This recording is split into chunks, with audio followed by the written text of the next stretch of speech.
you want to start your presentation. Thank you, Mayor Caniff. The process to be followed for each application will be as follows. 1, the clerk will announce each individual planning item. 2, the clerk will advise if any written submissions have been received regarding a planning item. If so, the clerk will read the written submissions that have been received. 3, for any items where a written submission is received, administration will proceed with a presentation. 4, council will be asked if it has any questions of administration or the applicant if present. 5, council will be asked what action it wishes to take with regard to the item. An additional note for tonight's meeting, draw your attention to planning applications 9A and 9B. These applications are brought by administration as a result of council direction. Therefore, there are no applicants for items 9A and 9B. Notice, if any person or public body that files an appeal of a decision of council in respect of the proposed applications does not make a submission to the municipal clerk of the corporation of the municipality of Chatham-Kent before the proposal is approved, they are not entitled to appeal a decision to the local planning appeal tribunal if otherwise eligible, unless in the opinion of the tribunal, there are reasonable grounds to add the person or public body as party to the appeal. Information on council's actions tonight will be posted on the municipal website. All persons who have made a request or who have made a submission regarding a particular planning item will receive a notice of council's decision, including appeal procedures. Any other person who wishes to receive a notice of decision must submit a written request to the municipal clerk. Thank you. Okay, let's try this again. 9A, zoning bylaw amendment, permanent outdoor patios. There were no deputations received on this item. Councillor Crew and Councillor Foss, can I get you to put this on the floor, please? I'd be happy to move this. I'll be happy to second it. Okay, seeing no questions, so we'll put it to vote.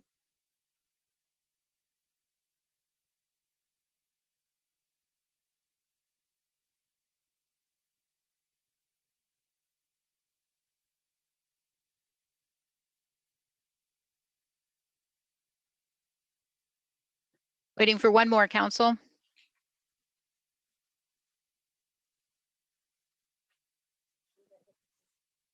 And be sure to hit the submit button. All votes are in. Motion passes. 9B, application for zoning bylaw amendment, Bloomfield Business Park. No deputations were received on this item. Councillor Harrigan and Councillor C. McGregor, can I get you to put this on the floor, please? Happy to. Questions, we'll put it to vote.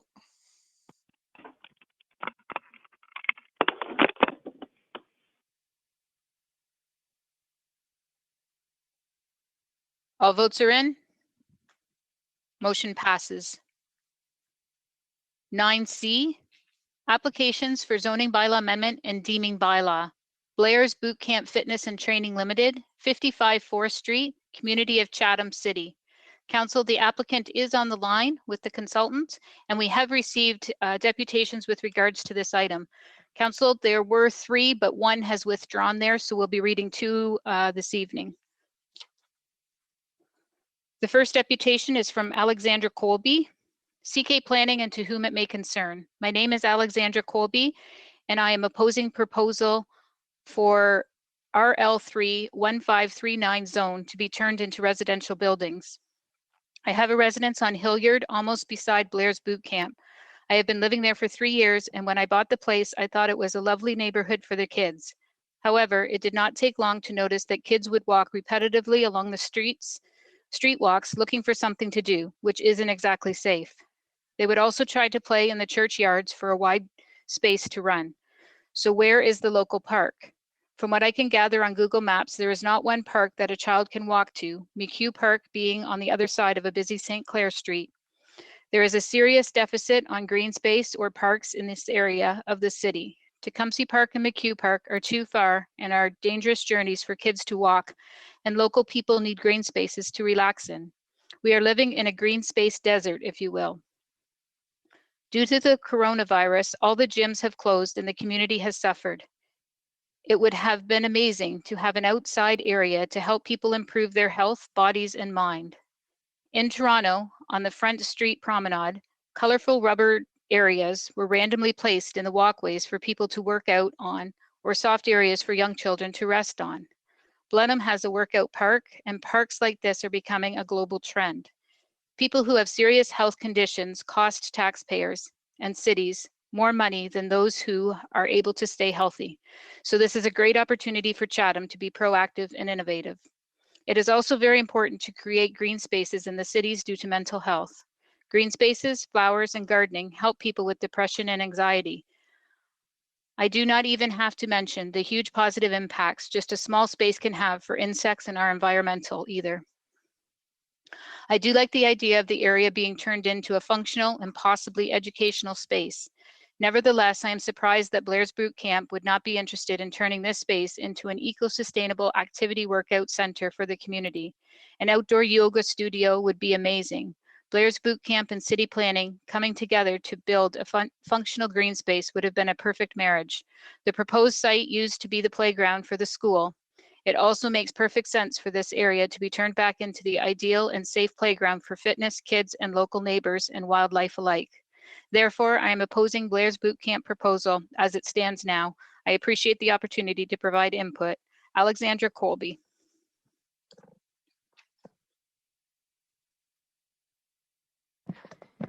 The next deputation is by the Clark family. It starts as out with, to whom it may concern, please take note that we are opposed to the application to rezone the open space portion of the subject lot to permit residential development for the following reasons.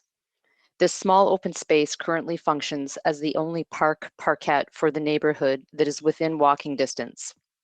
All others require a drive. The COVID pandemic has highlighted the importance of publicly accessible green spaces due to the positive contributions they make to people's mental and physical health, and the negative mental and physical health impacts that occur when people are not able to access green spaces within walking distance for their homes. The application would eliminate something that is already in short supply, the only green space in the area, to accommodate a use that is currently oversupplied in the community.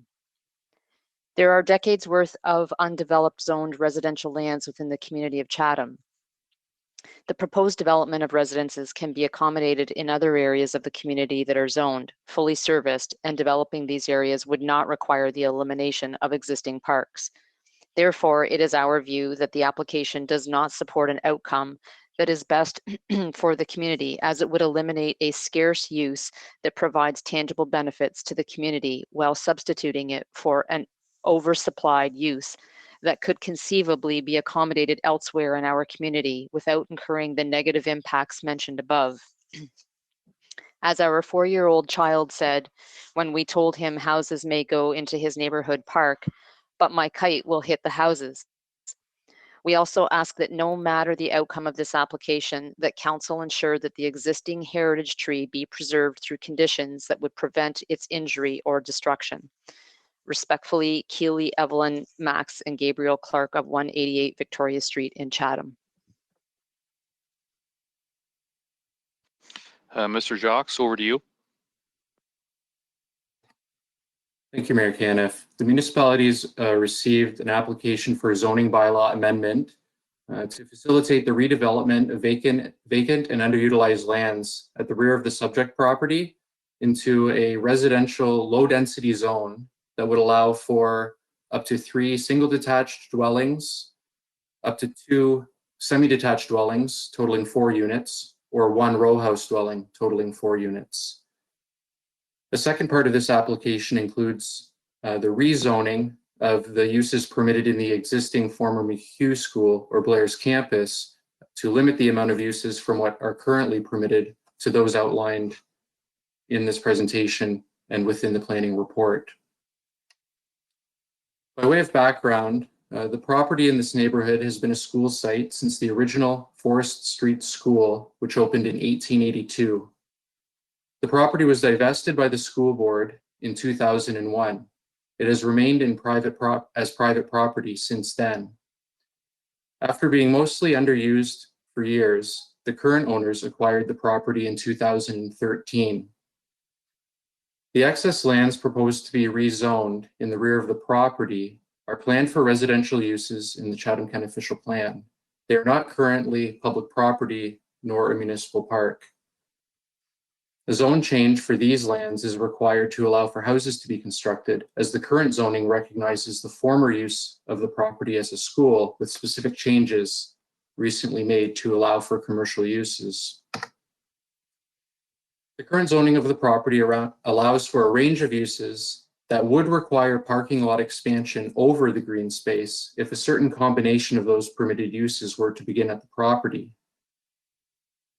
The uses permitted in the former school are being changed to uses that would require fewer parking spaces should they be realized in the future. This would avoid the need for additional parking lot development in the future. One of the letters received spoke to property values. In general, zoning-like uses near to one another, such as residential uses and residential uses, is an inherent way to preserve property value in a neighborhood. This is versus zoning incompatible land uses near to one another, such as industrial uses and residential uses, which may have a different effect.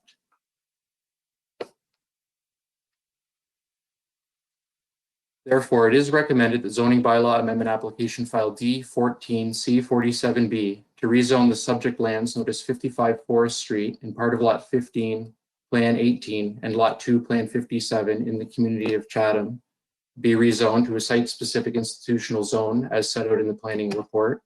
As well, that lots 3, 4, and 5 on Plan 57 be rezoned from institutional to a site-specific residential low-density zone as set out in the planning report be approved. As well, it is recommended that deeming bylaw application file D14C5920B to deem Lot 2 on Registered Plan 57 in the community of Chatham not to be on a plan of subdivision be approved and the bylaw be adopted. Thank you, Mayor Cannon. Councillor B. McGregor and Councillor Crew, can I get you to put this to the floor, please? Happy to move the recommendation. Second. Councillor Harrigan?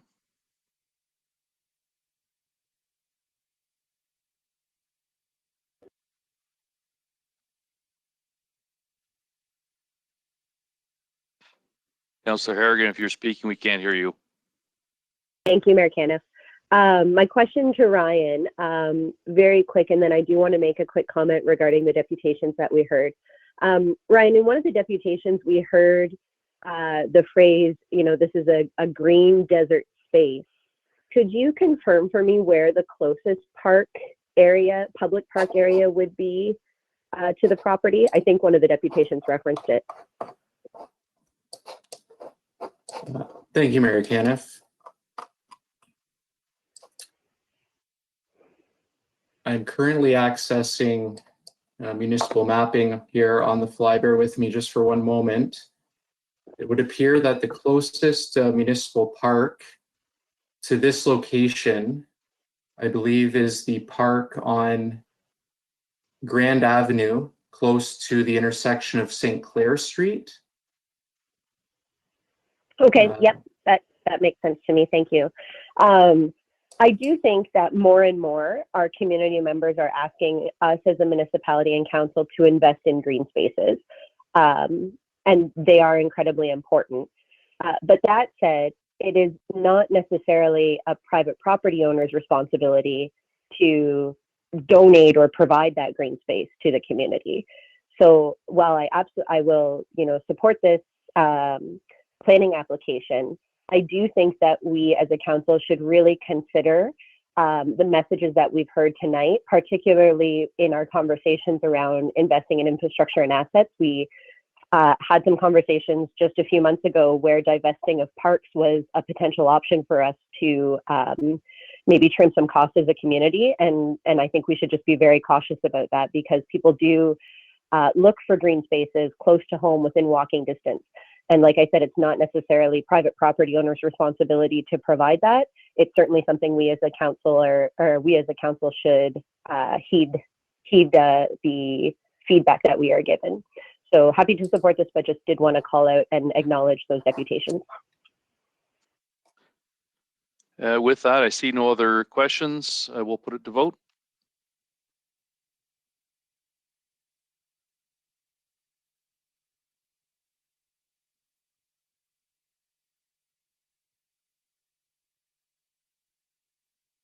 All votes are in. Motion passes. The next planning application is 9D, applications for zoning bylaw amendment and deeming bylaw 1815513 Ontario Inc. and Alfredo Niclario, 24 Brock Street, Community of Chatham City. The applicant is on the line and no deputations were received on this matter. Councillor Finn and Councillor Bondi, can I get you to put this on the floor, please? Happy to make that motion. I'll happily second. Seeing no questions, we'll put it to vote.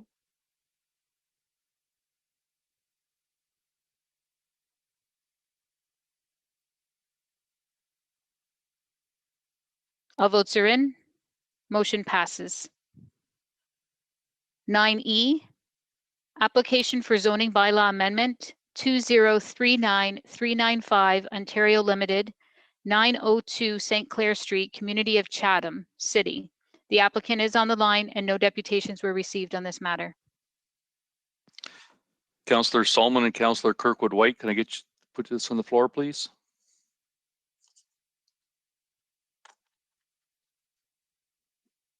Moved. Seconded. Seeing no other questions, we'll put it to vote.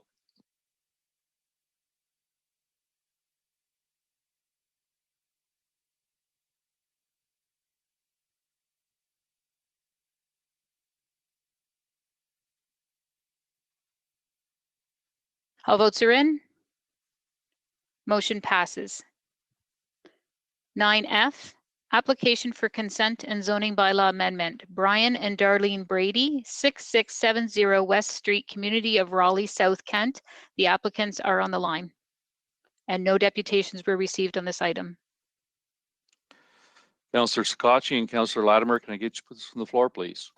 So moved, Mayor Caniff. Seconded. Seeing no questions, we'll put it to vote.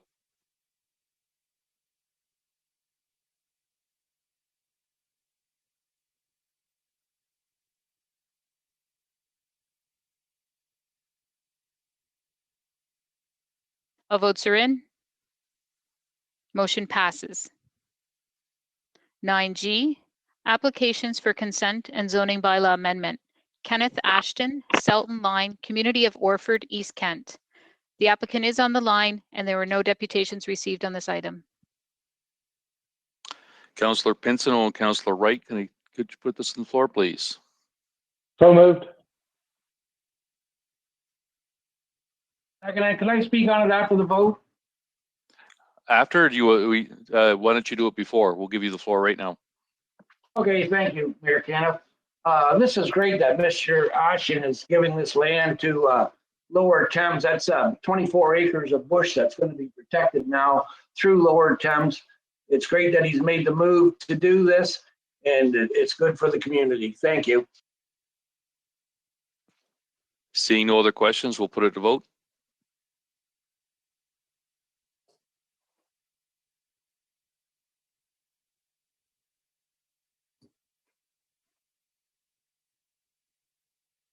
All votes are in. Motion passes. 9H, application for consent and zoning bylaw amendment. Herbert Goodbrand, 57 Albert Street, Community of Harwich, South Kent. The applicant is on the line and we have received 7 deputations with regards to this item, in which the clerk's office will read now. Number 1 is from Valerie Giroux at 166 St. George Street, Shrewsbury. I purchased my home in Shrewsbury just over 3 years ago. I love it here and I'm writing to you out of concern and objection to the proposed amendment to the bylaw that oversees the property at 57 Albert Street, Shrewsbury, Ontario. I have many reasons to object the rezoning of this property. 1, St. George Street is a very short and narrow street. It runs in front of my house. My house is right on the corner of Albert and St. George. It is already busy with people picking up and dropping off their children from the school bus and neighbors checking their mail at the community mailboxes. People travel down Albert Street to avoid Brock Street. Any proposed entrance to the severed property would need to be from St. George Street, not a great idea. and any increased traffic from any proposed construction of any type of dwelling would be dangerous for our children and my fellow Shrewsbury residents. Number 2, 57 Albert Street has always had only one dwelling on it, which suits this area fine. Number 3, one of my big concerns is for the wildlife on the property. There are a great number that call the area, particularly at the back of the property, home, and I enjoy coexisting with them without destroying their homes or their breeding grounds.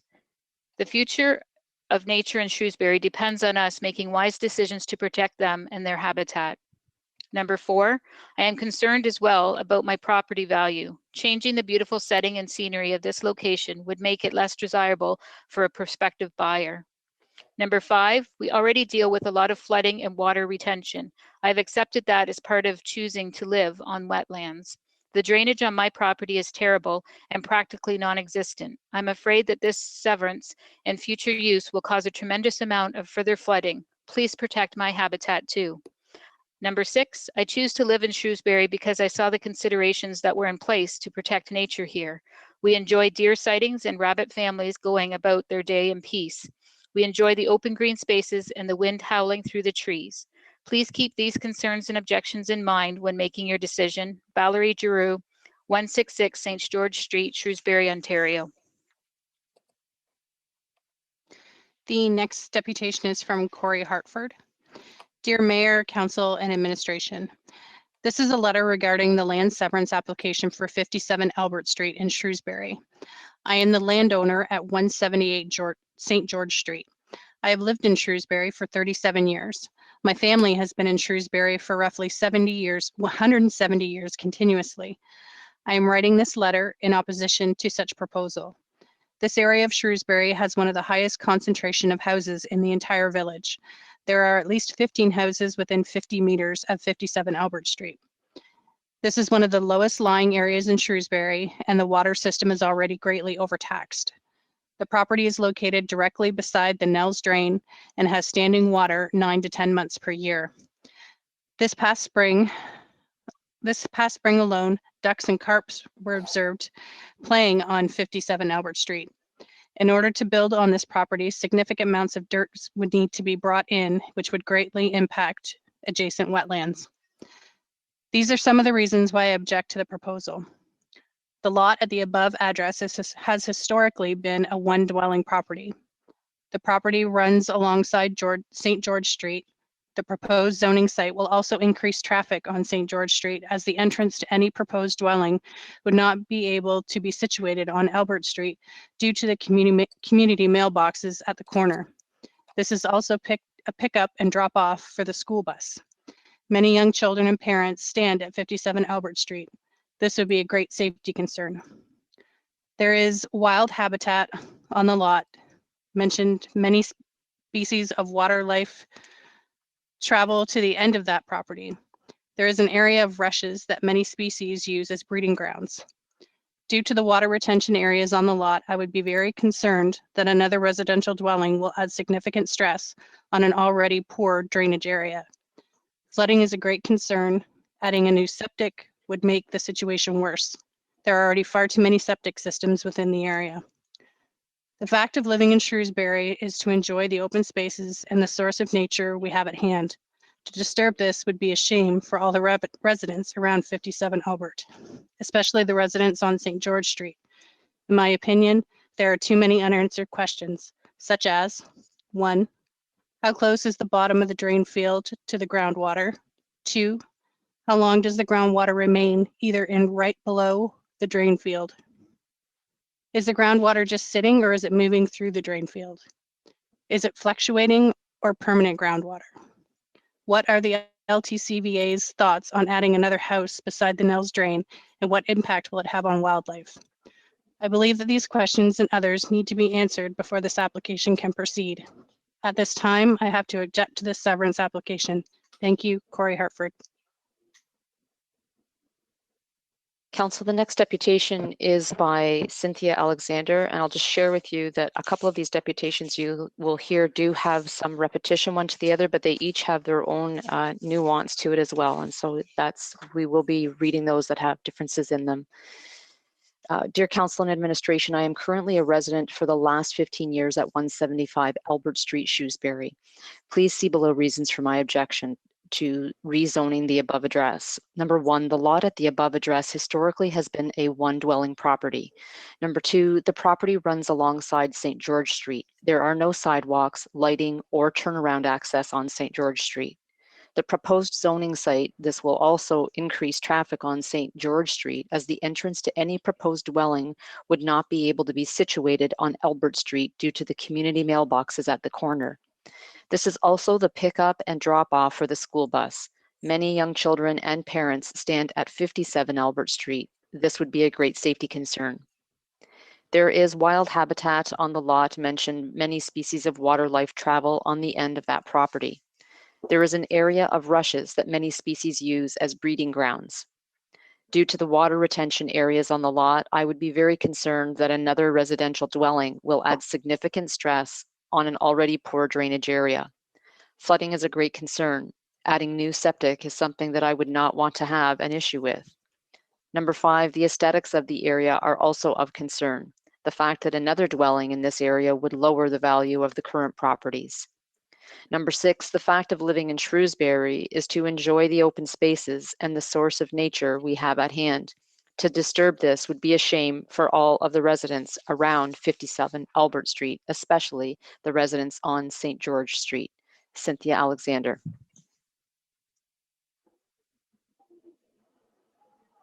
The next deputation is from Jeannie Kuchar, 156 St. George Street, Shrewsbury. I am currently a resident for the last 23 years at 156 St. George Street, Shrewsbury. I am writing to you as I need to object the severance and rezoning of 57 Albert Street. Please see below the reasons for my objection to the severance and the rezoning of the above address. One, the lot of the above address historically has been a one-dwelling property. Two, the property runs alongside St. George Street. There are no sidewalks, lighting, or turnaround access on St. George Street.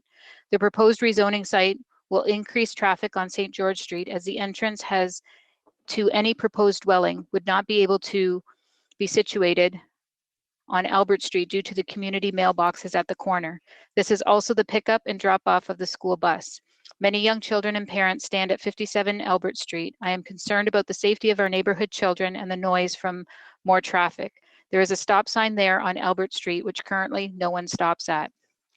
Three, there is a wild habitat on the lot mentioned. Many species of water life travel on the end of that property. The trees provide habitat for many songbirds. There is an area of rushes that many species use as breeding grounds. My concern is turtle nesting grounds being disrupted. We have many species at risk here in Shrewsbury, which includes turtles, snakes, and birds. Number four, due to the water retention area on the lot, I would be very concerned that another residential dwelling will add significant stress on an already poor drainage area. Flooding is a great concern. Many properties in this area have been experiencing the impact of high water levels for the last few years. Five, the aesthetics of the area are also of concern. Part of living in Shrewsbury is to be able to enjoy open spaces and all of the nature that we have at hand. To disturb this would be a shame for all the residents around 57 Albert Street, especially the residents on St. George Street.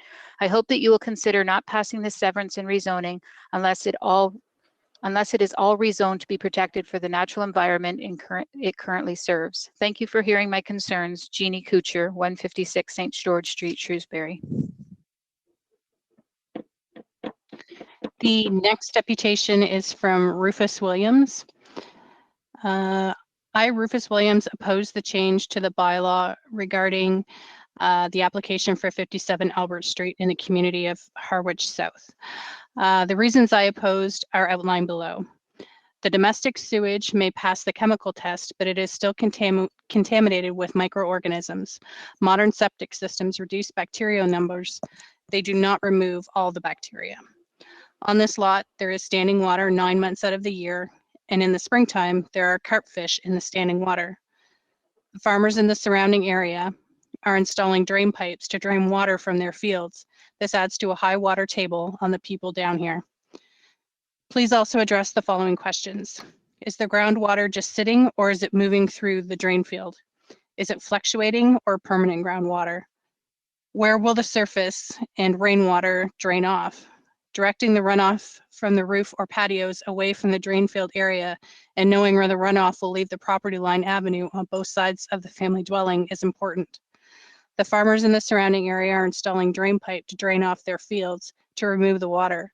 This adds to creating a high water table in the creek throughout the year and throughout near said property as well.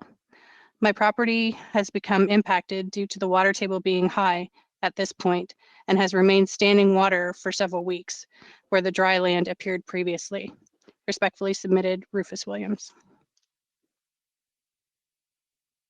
And the next deputation is from 4 people, actually. One is from a Ben Campers, who lives at 168 George Street, and Amanda Campers, who lives at the same address, Valerie Giroux, who lives at 166 St. George Street, and then a Cynthia Alexander. We cannot tell from Ms. Alexander's submission if she lives on Albert Street or George Street, but it is one of the two. And the deputation goes like this. Regarding the severance application for 57 Albert Street in Shrewsbury, our concern is protection of the Nels Drain Estuary, a provincially significant wetland that extends onto the rear of the lot rule number 3650-1400-064-1700 in particular, the potential of future development. I agree with the request for rezoning the rear portion of the existing lot to HL as that is part of the Nels Estuary. All lands surrounding the Nels Drain PSW are subject to flooding and subsurface leaching. All lands within 120 meters of the PSW are habitat for Blanding's turtle that are threatened, eastern fox snake, which are endangered, and 5-lined skink, which are endangered, that has been observed and recorded nesting adjacent to the site. I know that infilling or development within a PSW is strictly prohibited under the Conservation Authorities Act, but myself and others have witnessed unregulated infilling happening on weekends and holidays. Often this is due to land use designation that has not been updated to reflect environmental conditions, like high water and critical species at risk habitat. Development to the bleeding edge of wetlands must stop. This is why I'm requesting the proposed severance be conditional upon placing a hold on zoning of the new lot to H-VR to be reviewed by the MNRF or their authorized agents. Thank you, Mayor and Council and Administration. Mr. Shawks, over to you. Thank you, Mayor Caniff. The municipality of Chatham-Kent received 2 Planning Act applications. One application is that of consent to sever and convey a new residential parcel, approximately 16,000 square feet in area at 57 Albert Street in the community of Shrewsbury. In addition to this application, a zoning bylaw amendment application was also required to implement the proposed severance. The zoning bylaw amendment achieves 2 things. The first is it rezones a portion of the retained parcel containing the existing dwelling from residential to hazard land to identify the natural heritage feature, which is a portion of a provincially significant wetland. The zoning bylaw also recognizes the lot area of the severed parcel as it is less than what is required as of right in the village residential zone. Shrewsbury is a unique community in Chatham-Kent. It was first planned out in the late 1700s. The lands were largely distributed between the 1860s and 1930s, and much of the modern development in Shrewsbury has happened since then, much more recently. To date, development policies in Shrewsbury do allow for infilling of new residential lots. In 2020, 4 new lots were created by way of consent, all at the Committee of Adjustment. Going back to the beginning of 2018, up until the beginning of this winter, 18 new residential house permits have been issued for the community of Shrewsbury. There are well-documented drainage issues in the community. However, notwithstanding, development policies in the Chatham-Kent Official Plan continue to permit lot creation and the construction of new residential dwellings in the community. One of the common themes in the submissions received from the public was the existence of a provincially significant wetland on the property. Provincially significant wetland is part of the larger complex of Rondo Bay wetlands, which extend from the tip of Rondo Park all the way around the bay up into the edge of the community of Uriel.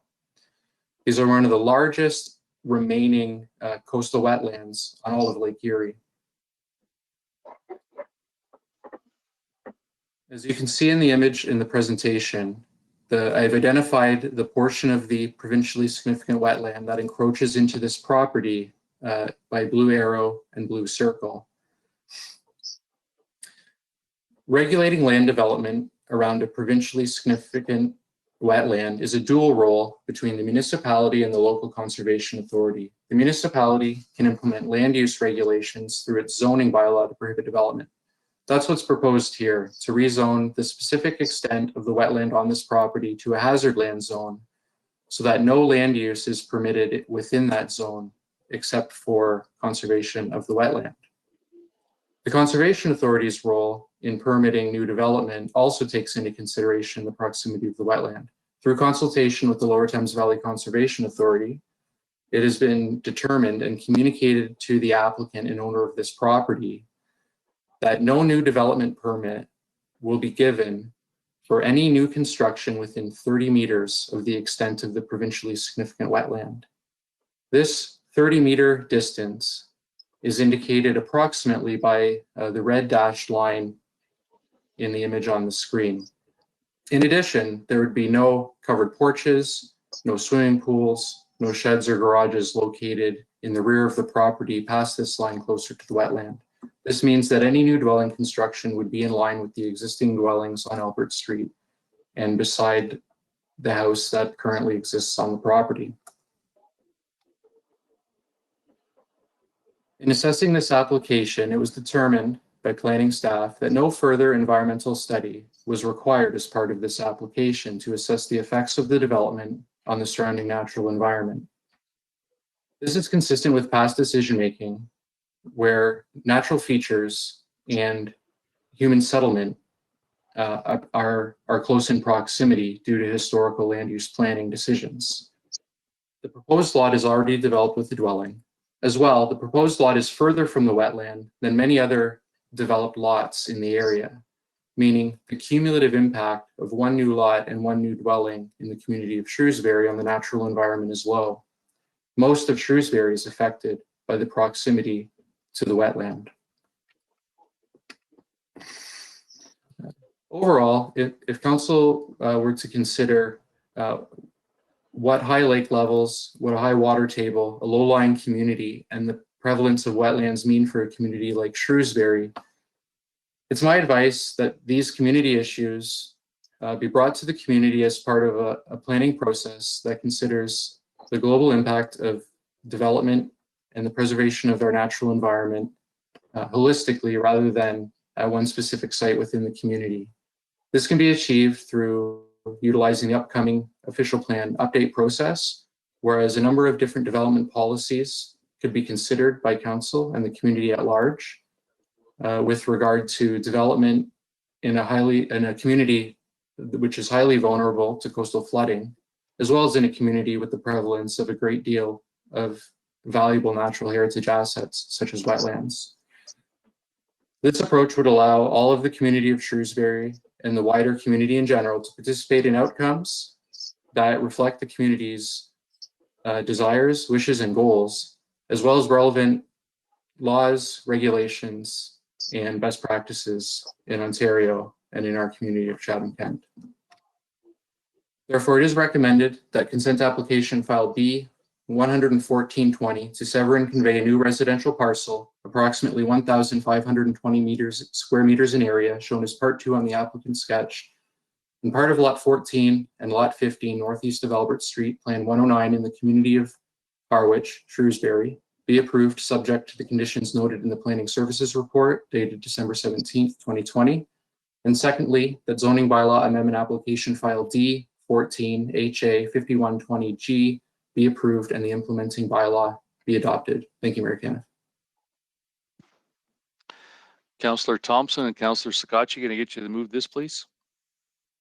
I'd be happy to move it. I'll second that to go on the floor, Mayor Caniff, but I do have some questions for the presenter. Okay. Okay, Councillor Thompson, then Councillor Latimer. Thank you very much for the presentation, Ryan. I thought it hit on a lot of the questions and the concerns that have come from the community. Obviously, in the deputations, we heard that drainage and water levels are a concern for this piece of property. And to be frank, they're a concern for all of Shrewsbury. We heard a couple deputations concerned that building a house here would severely impact the drainage on their properties. Could you speak to that? Yes, I thank you, Mayor Caniff. I can speak to that. I have consulted with the Director of Public Works as well as the Area Supervisor for Public Works at length as recently as this morning on this property. It is agreed that drainage is poor in this area. Generally, the water table is very high. There is standing water toward the rear of the property at most times, which is likely representative of the water table at this particular location.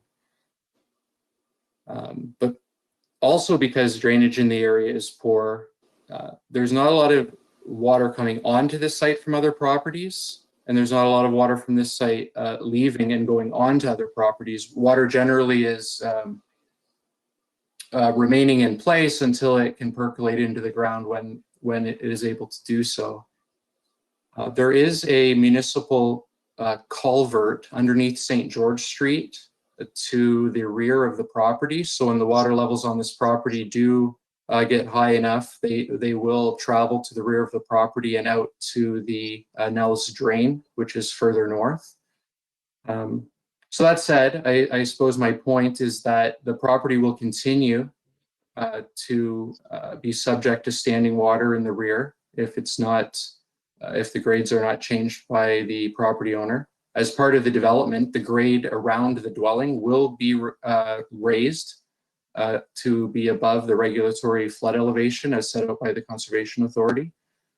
It will be a responsibility of the property owner at the building permit stage to ensure that any water runoff from this raised area around the dwelling is directed to remain on this property, meaning any water that falls where the building is located will be required to run to the front yard or the rear yard of the property and not the adjacent property at 57 Albert Street. Thank you. All right, thank you. And if I'm reading this right, with the First Amendment there, changing it from village residential to hazard lands, that's actually a boost, a step up in the protection of that area, is it not?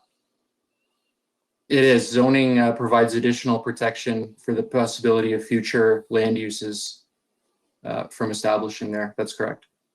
Okay, and on the screen that's currently up, I mean, it's hard to tell if you're not familiar with the area, but roughly, it's even for Shrewsbury, it is a significant portion of land. If you look just to the, I guess that's the southeast, there's 4 properties basically on the same size of a lot that's currently being recommended to be severed, right?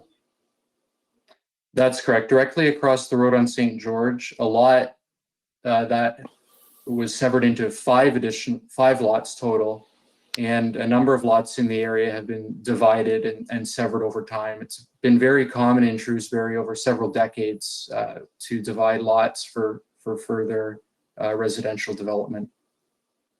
Thank you. Yeah, Shrewsbury is definitely on a growth trajectory, and I think that the deputations hit on a couple of really important points in regards to the future of Shrewsbury and steps I think we're going to have to take as a municipality to address some of those issues and decide what we really want Shrewsbury, well, it's already becoming, but to help guide that through the planning process. But I think specifically in this particular situation. I think this is a wise move. I think it's a move that makes good sense for the community.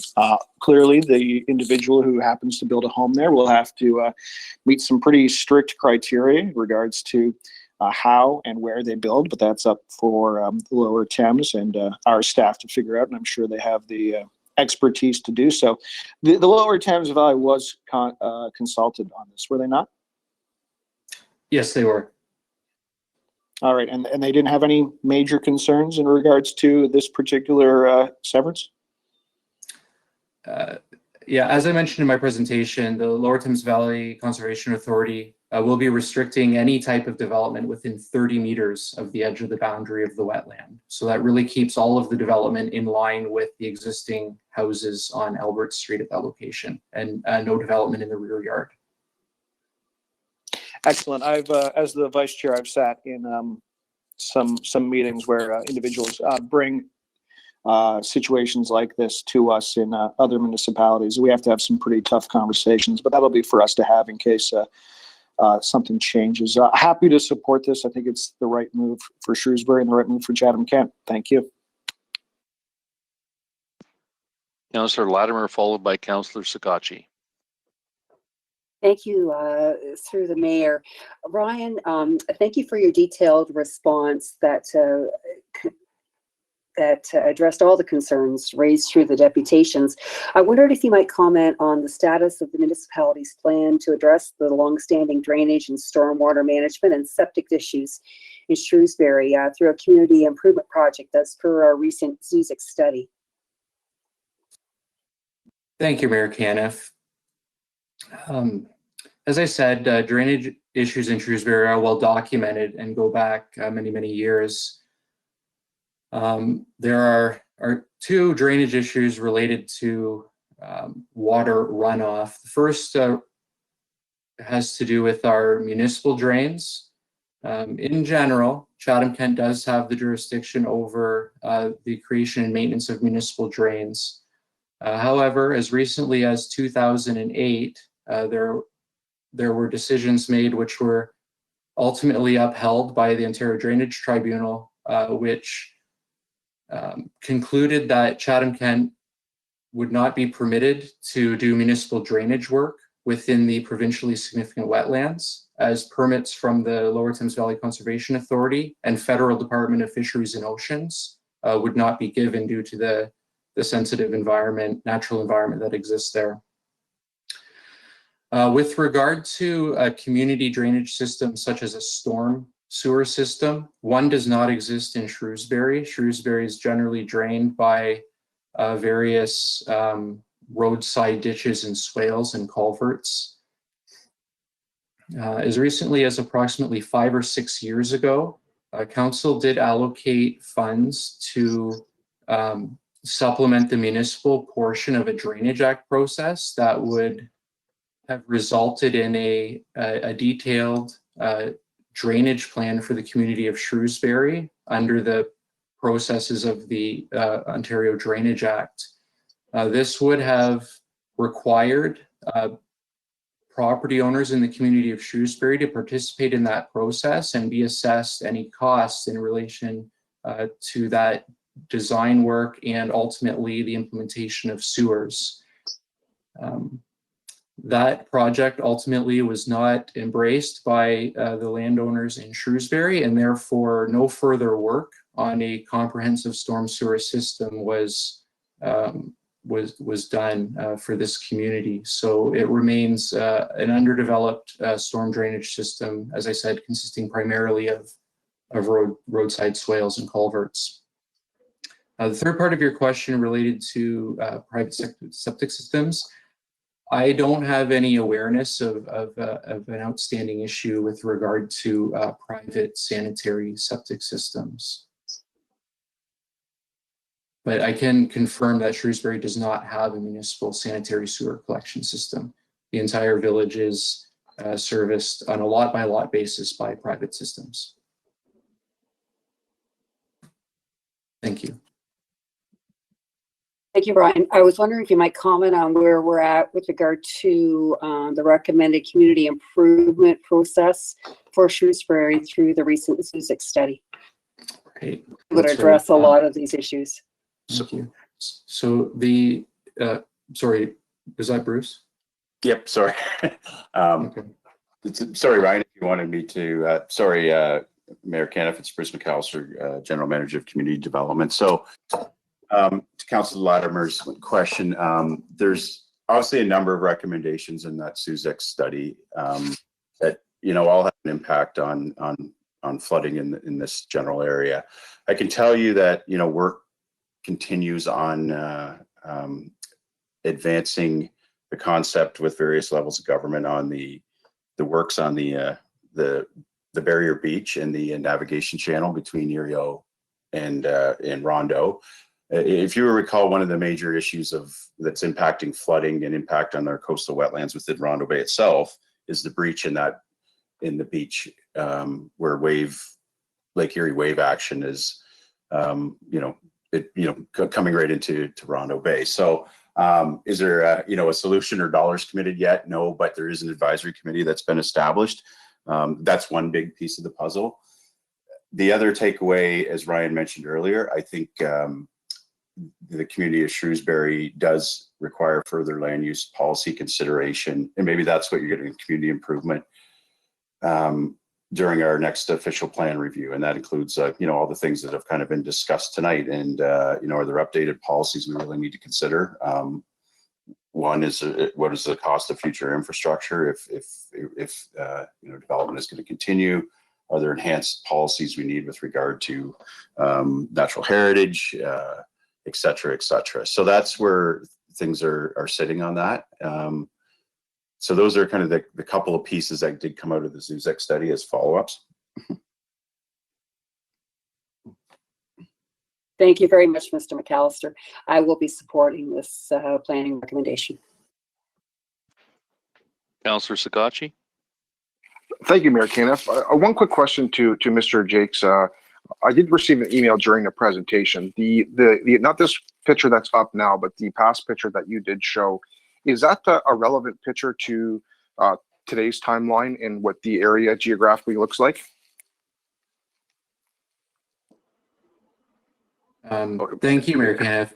These aerial photographs are from 2015.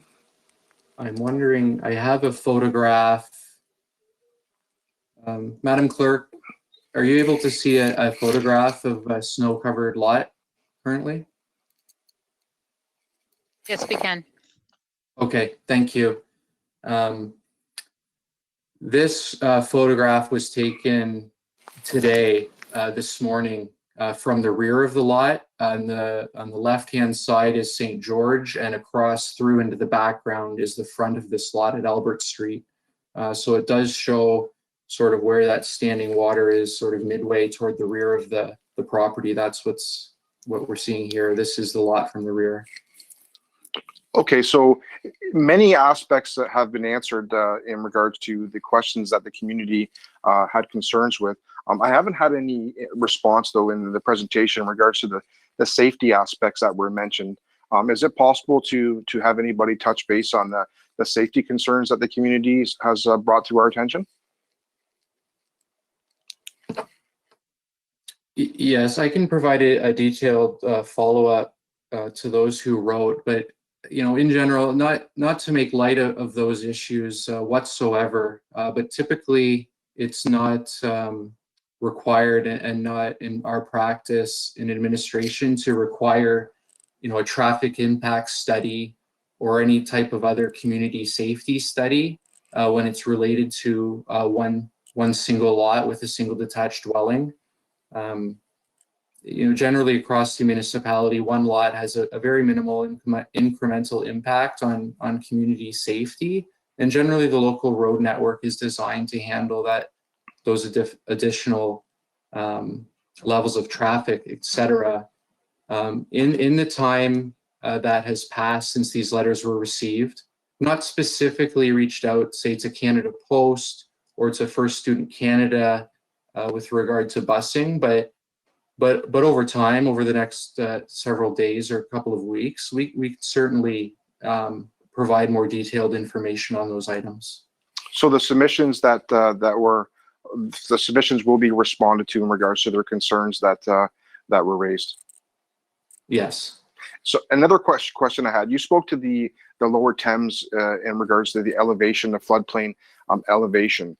So who monitored, I know our building department goes out when there's concerns, but even the short time that I've been on council, I've received many concerns in regards to neighbors that have had properties built around them that have had water challenges. So if that does occur, is it just basically to reaching out to the building department to ensure that the water is being directed in the appropriate manner and the elevations are still meeting the criteria?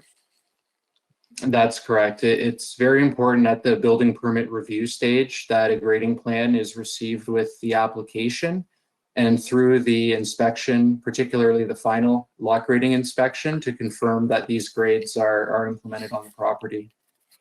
And the last concern that I do have is in regards to the protected, to the significant wetland.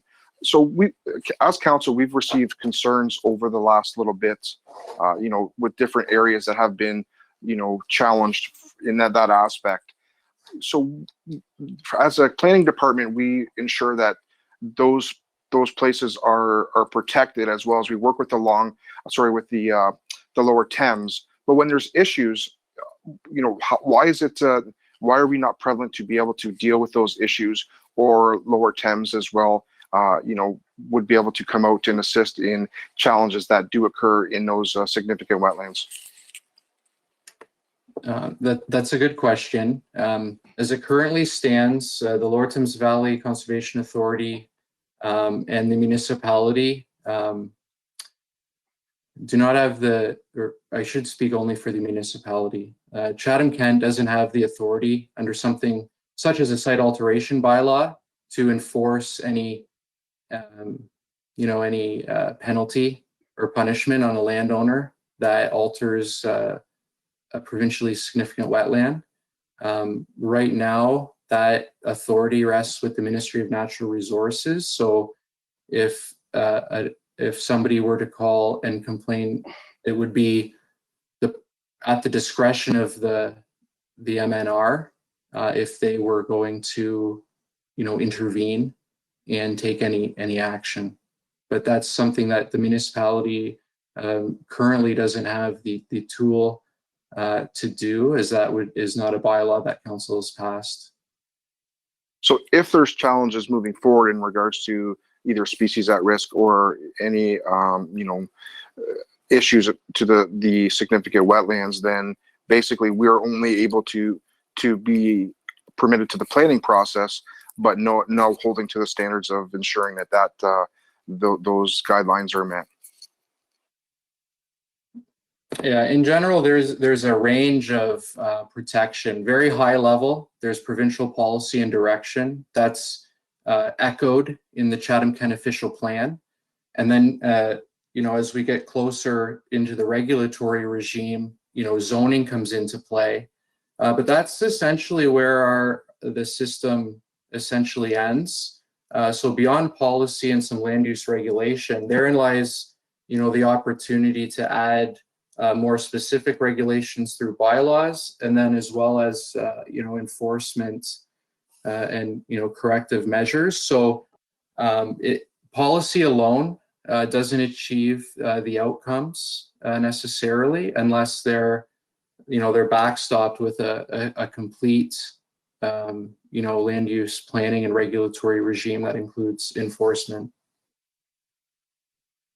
Thank you so much for your presentation. And I do see it in front of me, and I do know that you mentioned it, Ryan, but I just want you to once again adamantly state that the setbacks are all within the guidelines. I know Councillor Thompson mentioned it. I read it on the slide, but in case somebody's not viewing it, but just listening, all the standards have been met in regards to the setbacks. Yeah, that's correct. This proposal meets all of our policies. Thank you, Mayor Caniff. Seeing no other questions, we'll put it to vote.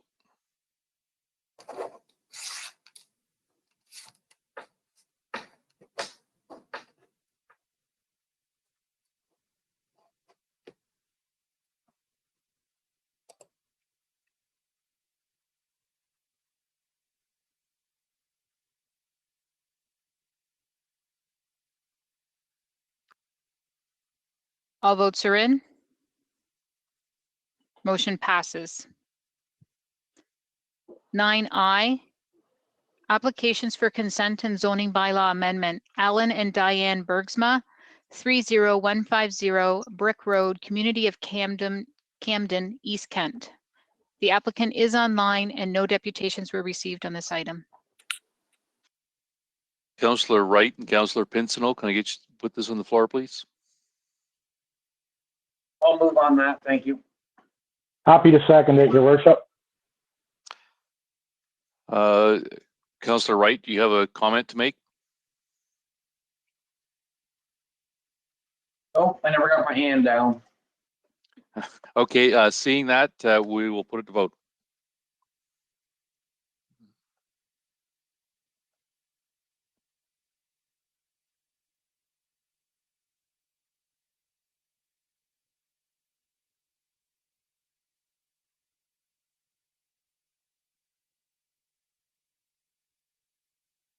One more, council, please remember to hit submit.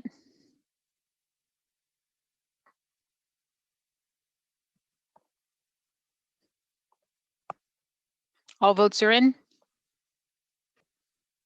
Motion passes. Moving on to 9J, application for consent and zoning bylaw amendment. Richard Stover, 13653 Selton Line, Community of Howard, East Kent. The applicant is online and no deputations were received on the item. Councillor Pincinel and Wright, can I get you to put this on the floor, please? Happy to move it, Your Worship. Second it. Thank you. Okay, seeing no questions, we'll put it to vote.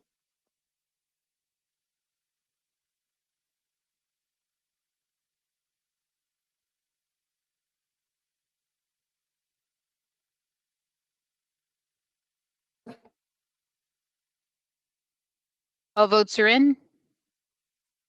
Motion passes. Moving on to 9K, applications for consent and zoning bylaw amendment. Margaret Saliga and Charlene Chalmers, 11891 Beechwood Line, Community of Howard, East Kent. Mr. Mayor, there has been a request from the applicant that the consent application file B108-20 be postponed to a future public meeting where public notice will be given. Councillor Wright and Councillor Pincinel, can I get you to put that on the floor, please? I'd move that. Thank you. Second it, Your Worship. Okay, seeing no questions, we'll put it to vote.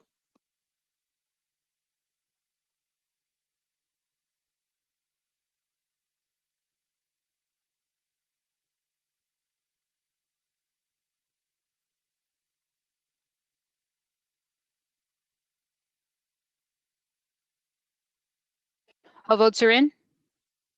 Motion passes. And the last planning application for this evening, 9L, application for consent and zoning bylaw amendment 1473534 Ontario Limited, Tri-Land Farms, 9218 Pioneer Line, Community of Chatham Township, North Kent. The applicant is on the line and no deputations were received on the item. Councillor Foss and Councillor Hall, can I get you to put this on the floor, please? Also move, Your Worship. Second. Seeing no questions, we'll put it to vote.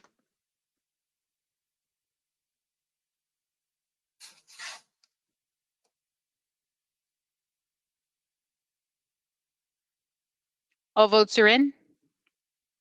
Motion passes. So thank you. That ends the planning portion of our council meeting this evening.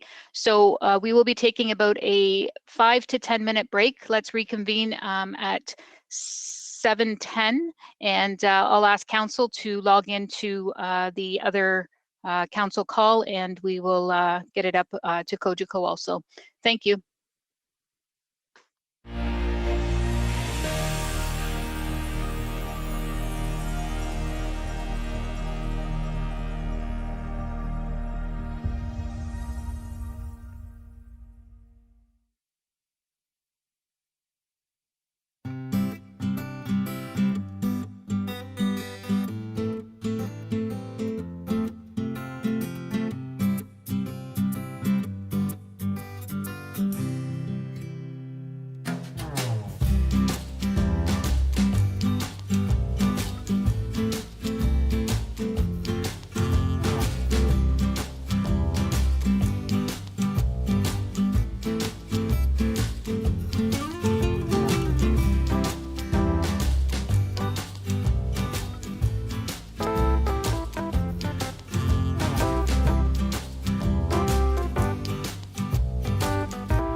Hi, Judy.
Hello.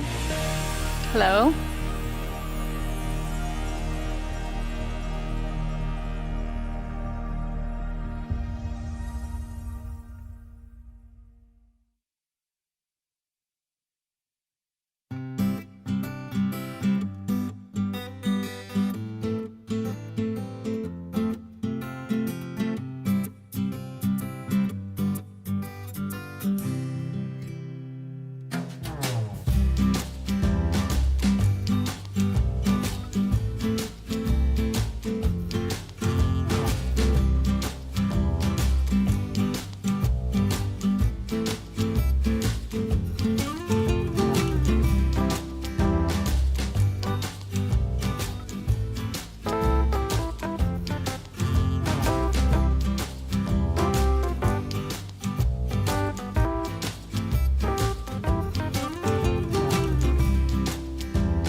With the regular meeting, over to deputations.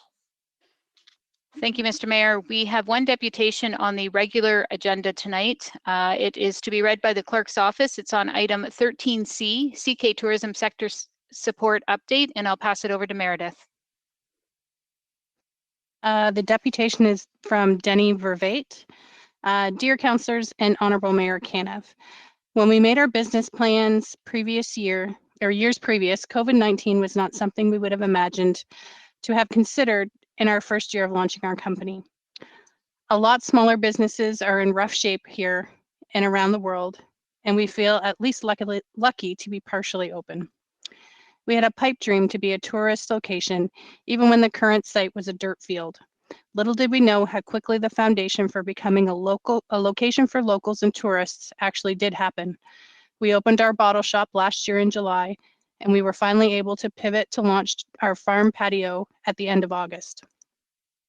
Through some early quarantine analysis, approximately 60% of our visitors this summer were out-of-area visitors or tourists.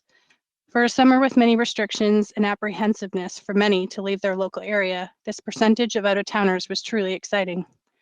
Before we even started building, I met with the exceptional staff in CK Tourism to go over our plan and where we wanted to be in future years. Even before day one, they encouraged us and helped us out in so many ways. This came in many forms, from the video shot on site, the training that we attended in London, the marketing through their social media and website platforms, and finally from the one-on-one representation by having local tourism rep at our convenience. Right now, we are struggling to survive and spending all of our energy on how we are going to make it through this. We were always dreaming of brighter days, and we know we will make it through. When this is all over, everyone is going to flee their homes and will want to go to their favorite places, whether near or far. Councillors and Mayor Caniff, we are going to need all the help we can get to continue our dream of bringing more visitors to experience this great area known as CK. Whether it is by keeping existing budgets or creating new ones, tourism is a lifeline to grow CK. We are now more than just a diamond in the rough. We are now starting to sparkle. From speaking with many other local businesses, whether tourism or non-related, we can all share stories of how new people coming to the area for the first time to experience all we have to offer. As business owners, we are doing everything we can to run our company and promote new guests to come and see our products and services, but we still need all the assistance we can get into what could potentially be the busiest, grandest summer of all time. Thank you for all you do to keep our community safe, thriving, and always growing. Denny Rivette.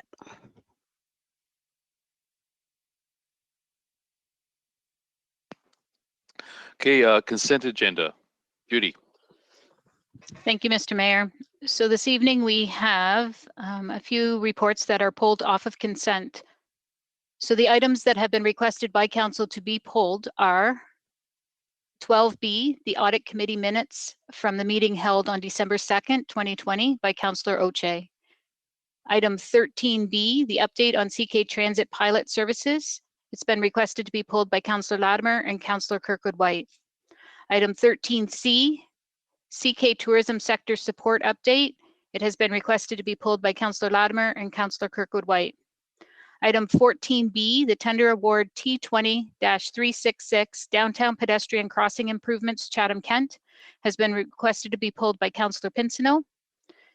Items 15A and 15B. 15A is the presentation on the BMA Municipal Study 2020. No councillor has pulled that, it's just a presentation. 15B, the Digital Transformation Project 2021 budget request. Councillor Latimer has requested that this one be pulled. Item 16A is the sale of 540 Park Ave East, Unit 5 to Amblay Automotive, Inc. Councillor Hall has requested this one be pulled, and we have a conflict by Councillor Solomon. Item 18A is the request for transfer from reserves for the Cultural Action Team and Mapping for CK Arts and Culture Network. Councillor Kirkwood-White has requested this one be pulled. Item 19A is the 2021 capital budget. Councillor Hall and Councillor Latimer have requested this one to be pulled. And just to note, item 19D is a motion of Councillor Sakachi regarding the ice rental rates. Councillor Sakachi has withdrawn this from the agenda this evening as due to the times with COVID. He will bring back a motion when it's more times appropriate. Thank you, Mr. Mayor. Okay, Councillor C. McGregor and Councillor Finn, can I get a motion to accept all the items on the screen? I'm happy to, Mayor Canna. Happy to second. Okay, seeing no questions, we'll put it to vote.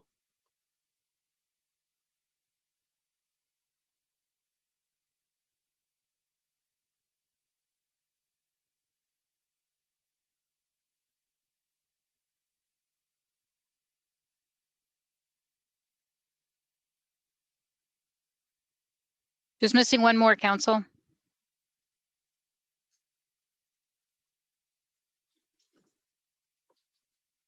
Remember to hit submit.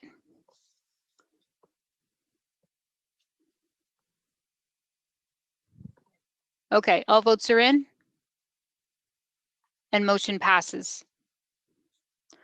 So moving on to the first item, Mayor Caniff, 12A, Audit Committee Minutes from its meeting held on December 2nd.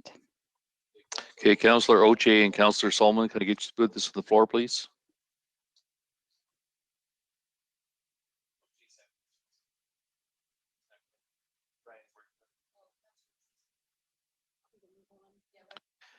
With that, as long as Councillor Oche is having some issues, we'll move on to the next item, which would be 13B.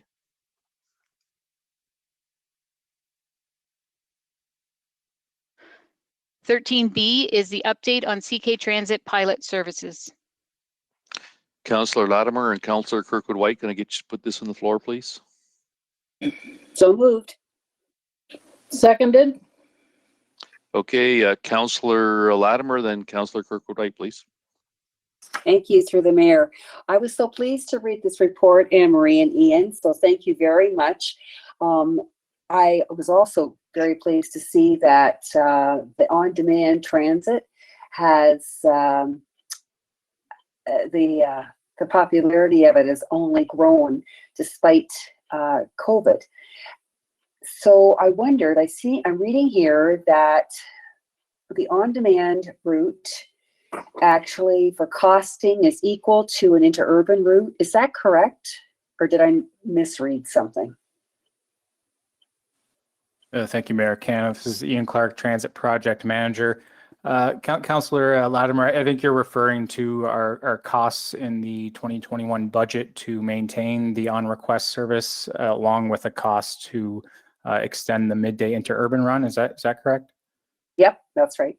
Okay. Yes, I don't have the costs in front of me, but they are similar, but it's different service levels. But the costs are the same, correct?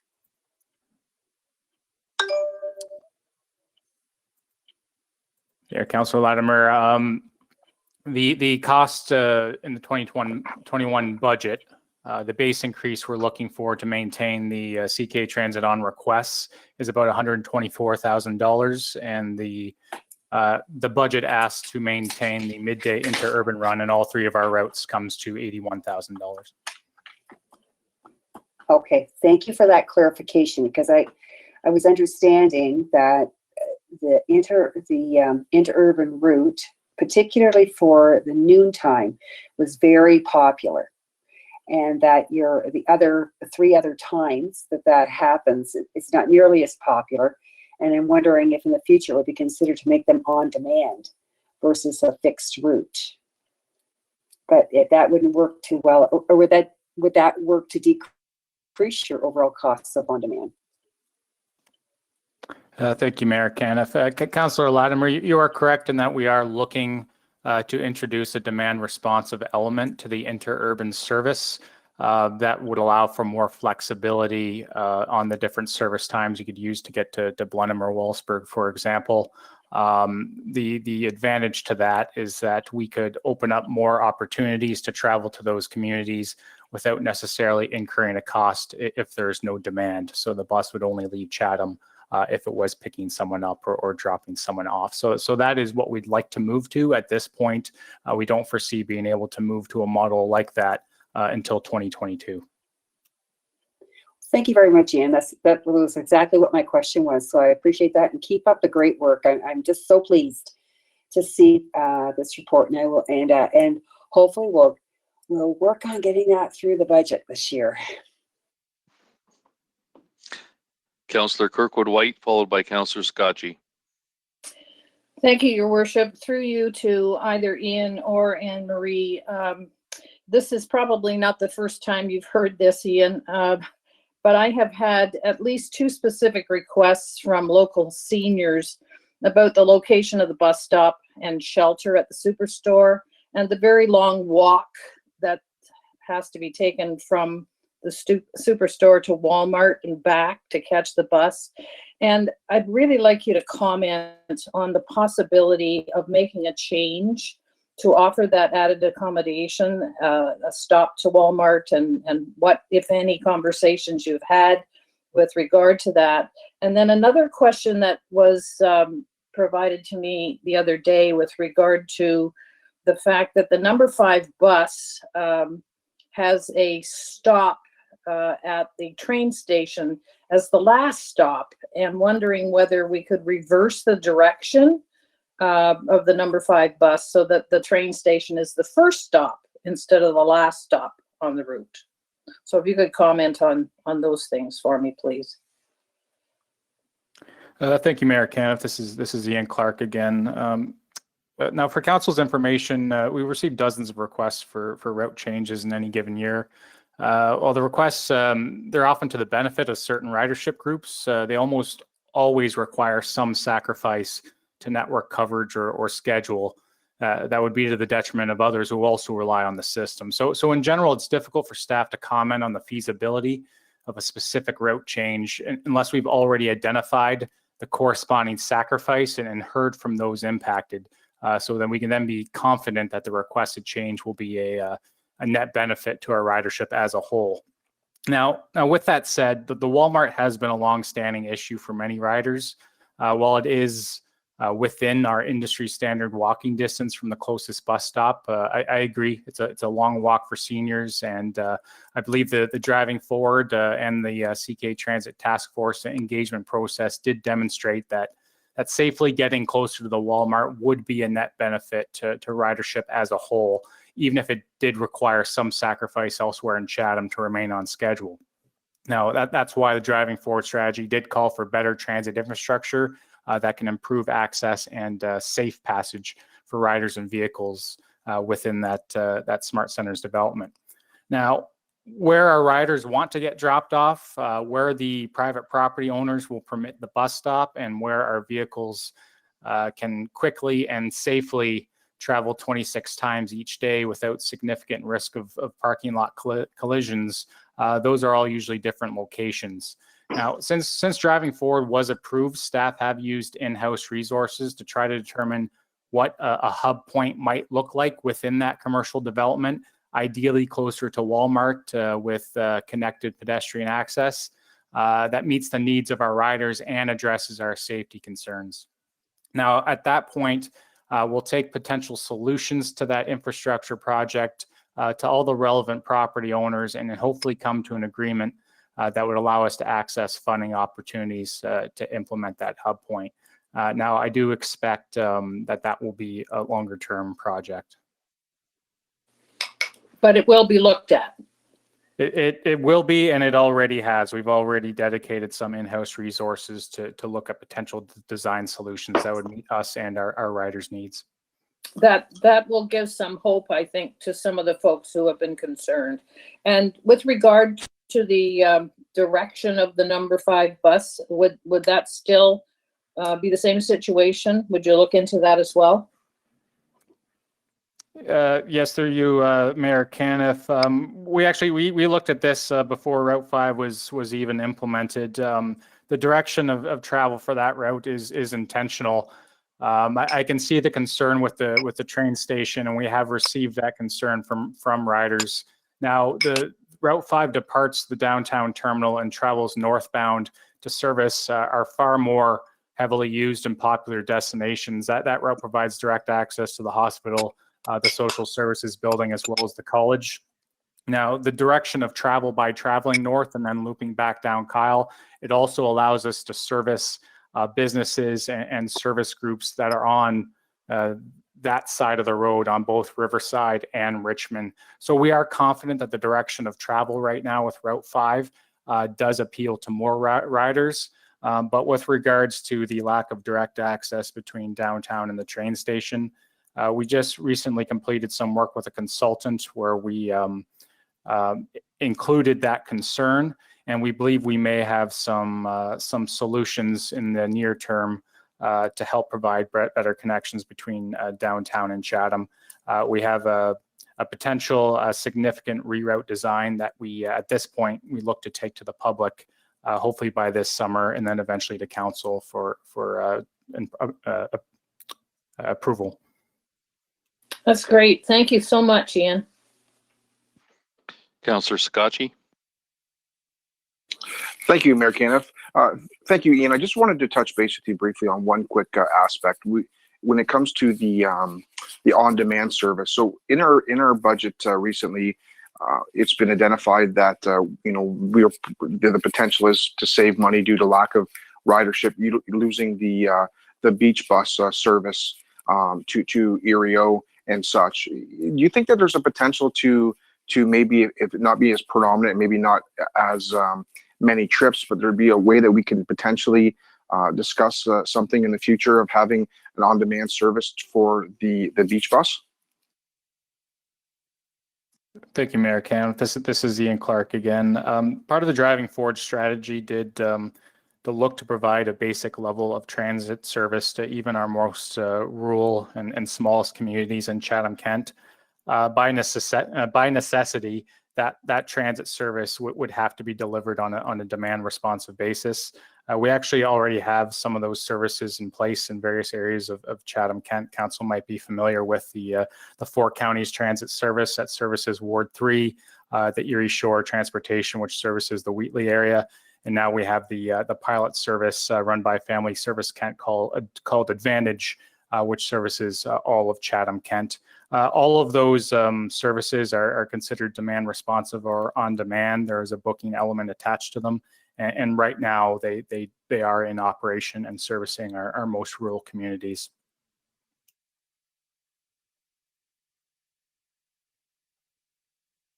Thank you, Ian. So I guess my question would be in regards to like holidays and that. Is there a way that we could potentially have, you know, a system in place for?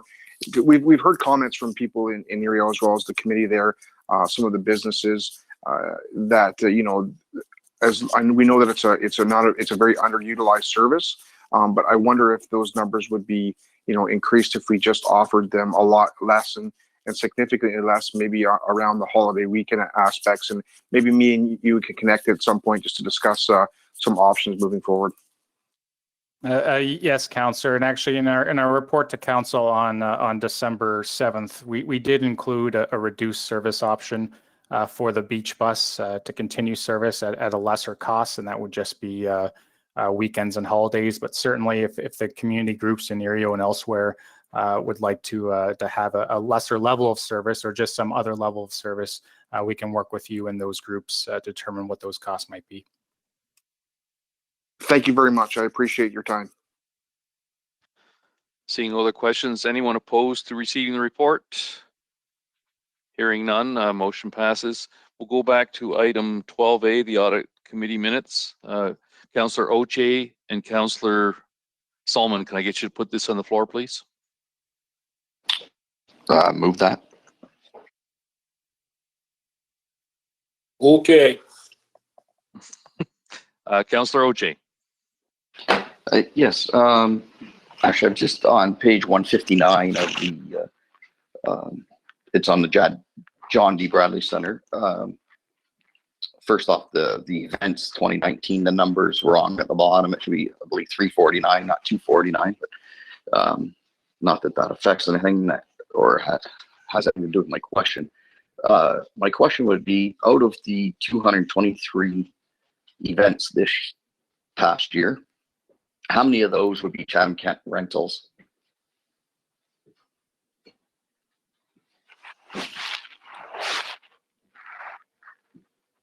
Hi, it's Gord Clinton, Chief Financial Officer. I do not have that information with me tonight, but we can I can contact Andy Davidson and we can get that information for you. Okay. If you could, that would be great. Thank you, Gord. Also, I couldn't find in here, and maybe I'm wrong, but I'm looking for what is still owed on the Chatham-Kent Bradley Center as far as the mortgage. I can get you the exact number on that. I don't have it in front of me. In approximate numbers, we borrowed $8 million in 2013, I believe, and it's a 20-year debenture, so there's probably about $6 million of principal remaining. Could you also get me how? Okay, thank you. Could you also get what what we pay yearly on that, like on towards the mortgage? Yeah. So the debt payments is $555,000 a year. 555.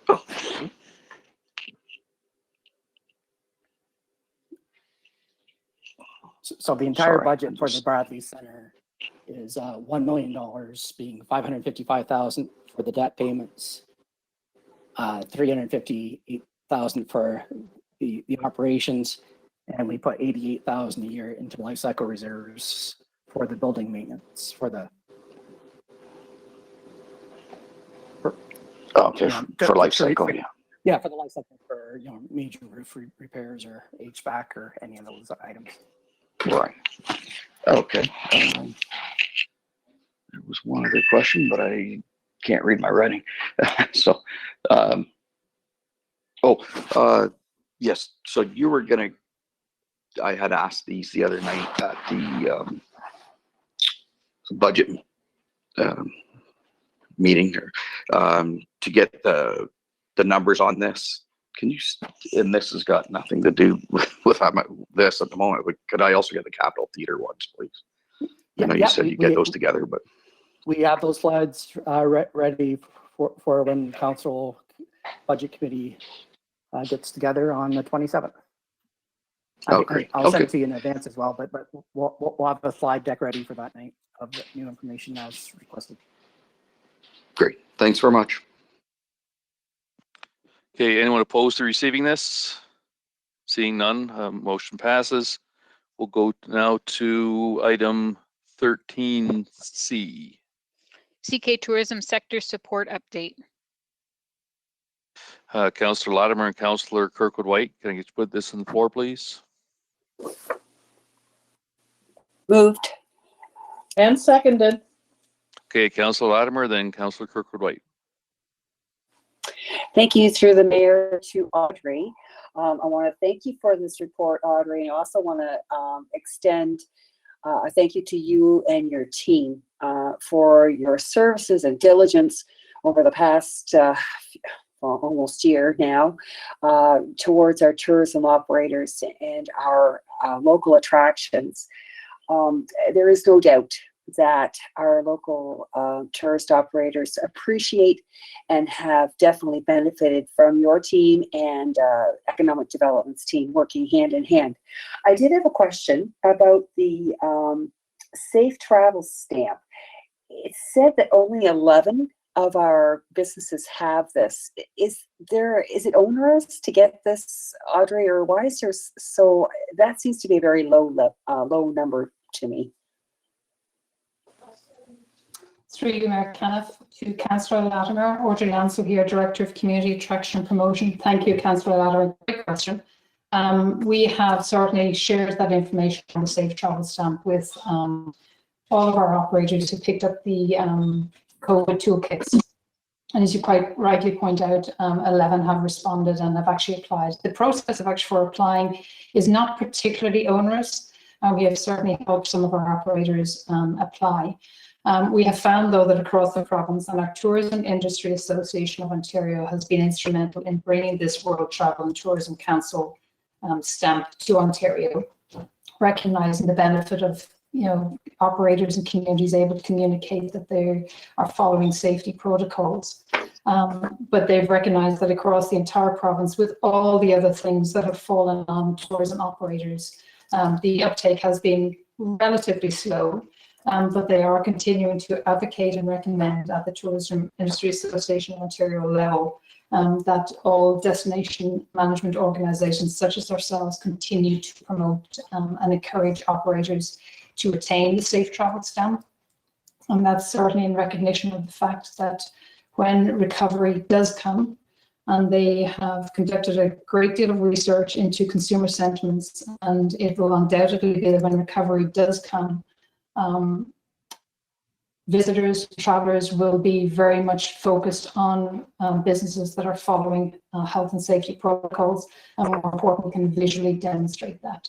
So I hope that answers your question. We will continue to encourage our operators to apply for the designation, and we do hope to see some more in the coming months and weeks. Very good. Thank you, Audrey. Councillor Kirkwood-White. Thank you, Your Worship. I too want to commend Audrey and her team on a very comprehensive overview of her department's work. And just to mention that I had occasion to visit the visitck.ca website on Friday evening when my husband and I were looking for takeout for date night.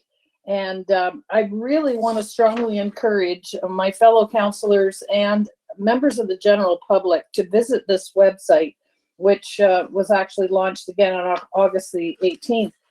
It has some excellent information, and it's a very useful site. So thank you, Audrey, very much. Seeing no other questions, is anyone opposed to receiving this report? Seeing none, motion passes. We'll go to item 14, tender awards.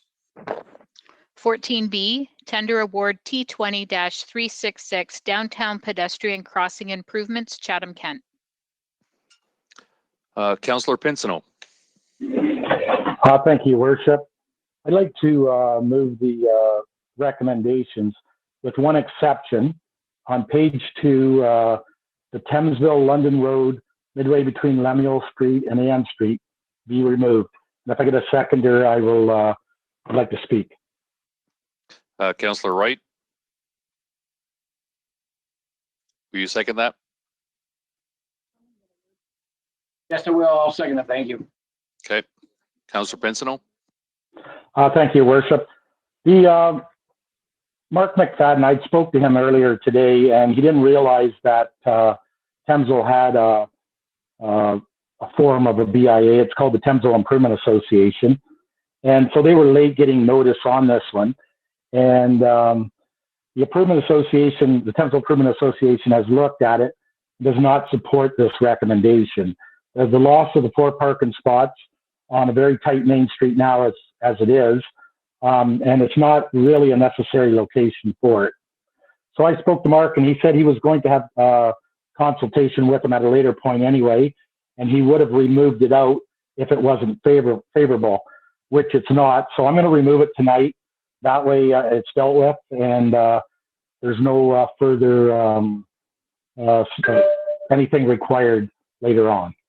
Thank you, Your Worship. Okay, seeing no other questions, we'll just getting it up on the screen.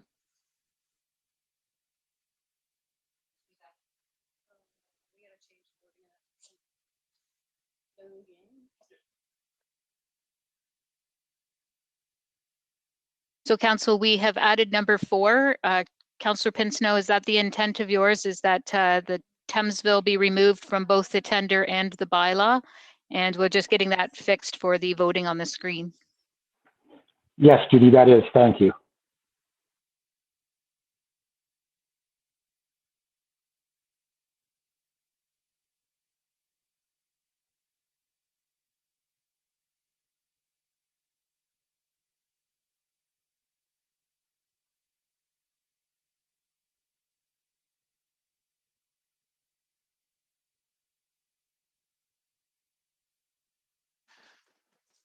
All right, the changes have been made.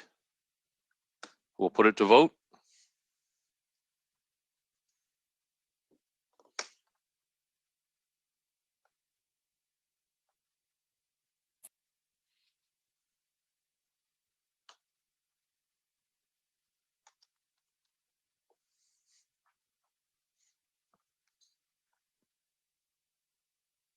Still waiting for 2, Council. Hello, Judy. It's Councillor Sakachi.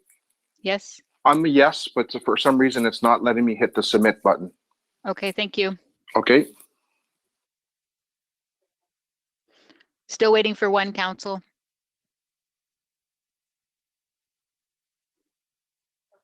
Okay, all votes are in. And with that, in Councillor Sakachi, motion passes.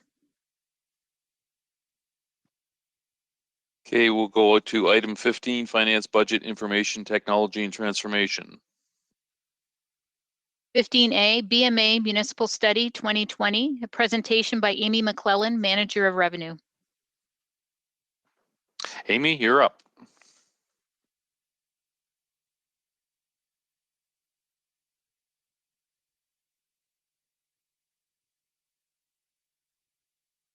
Amy, just to let you know, we can see your screen. Okay, good. Thanks, Judy. Good evening, Mr. Mayor and members of council. My name is Amy McClellan, Manager of Revenue. I'm here tonight to review the highlights of the 2020 BMA Municipal Study, which had 110 Ontario municipalities participate. Chatham-Kent takes part in the BMA Municipal Study annually, which provides us an opportunity to benchmark ourselves against other municipalities. A comparison is made between Chatham-Kent and 7 other municipalities in this presentation, which were selected from a relevant group of municipalities based on geographic and socioeconomic factors. The following slides will show how Chatham-Kent compares to our 7 chosen comparators which is shown as a group average, and to all 110 municipalities who participated in the study, represented as the survey average. The BMA study primarily focuses on 3 areas: socioeconomic, financial, and cost of service and affordability indicators. There are several factors that affect a municipality's financial condition. The socioeconomic area captures items such as population change, population density, and taxes as a percentage of income. The financial area captures items such as tax revenues, tax expenditures per capita, debt, and reserves. The cost of service and affordability indicators compares Chatham-Kent's cost of services and taxation to the other municipalities who participated in the study. Based on the 2016 census data, Chatham-Kent's population decreased 2% from 2011 to 2016, which is the second largest population decline of the group. During the same time period, the group population increased by an average of 1.5%, while the average population for all 110 municipalities who participated in the study increased an average of 4.8%. Given that the census last took place in 2016, and this information is now 5 years old, this data is quite stale. Statistics Canada will conduct the next census of population in May 2021. Based on the census data, Chatham-Kent's population declined between 2006 and 2016. BMA uses manifold data mining to determine current population outside of census years, represented in red on the graph. This group has projected that Chatham-Kent's population has increased since 2016 to approximately 105,000 in 2020. Ministry of Finance data indicates that Chatham-Kent's population has increased to 106,100 in 2019. With the new census happening in 2021, we will have a more accurate reflection of population data in next year's BMA report. Supporting the projected increase in the population, Chatham-Kent saw an increase in building permit applications of 7% and an increase in construction permit value of 17% from 2019 to 20. Total value of construction permits in 2020 are reported at $203.2 million. A significant challenge that Chatham-Kent faces is its population density. Population density represents the number of individuals per square kilometers. As you can see on the table, Chatham-Kent has a low population density, meaning there are fewer people to pay for required infrastructure and services such as roads, bridges, water and wastewater over wide geographic areas. Chatham-Kent has a population density of 43 people per square kilometer.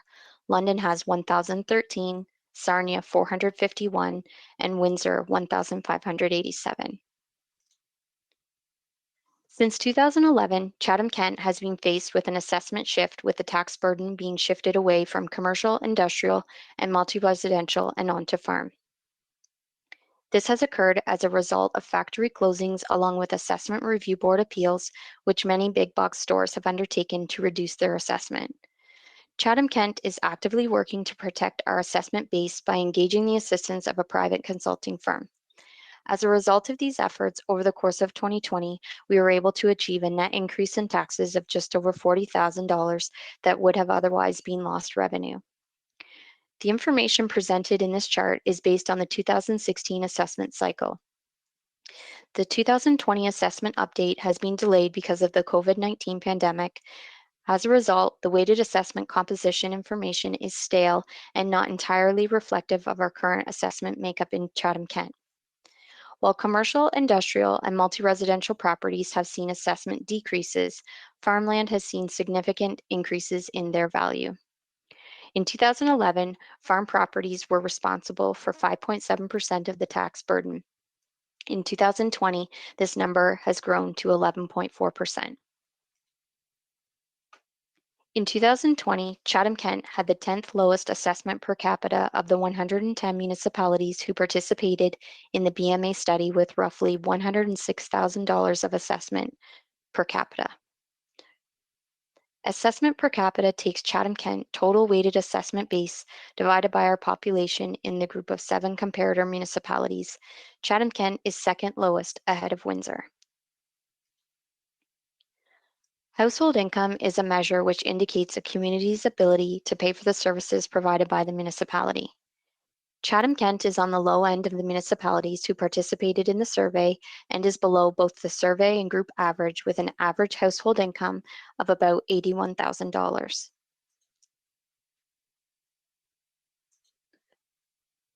The financial position of a municipality is a key indicator of its health. The financial position is determined by taking the financial assets of a municipality less its liabilities. Chatham-Kent has a positive financial position of $1,509 per capita, significantly above the survey average of $687 and slightly higher than the group average of $1,150. Prior to 2014, Chatham-Kent had a negative financial position, meaning that our liabilities exceeded our financial assets. Beginning in 2014, Chatham-Kent moved to a positive financial position of $241 per capita, which has continued to increase, reaching $1,509 per capita in 2019.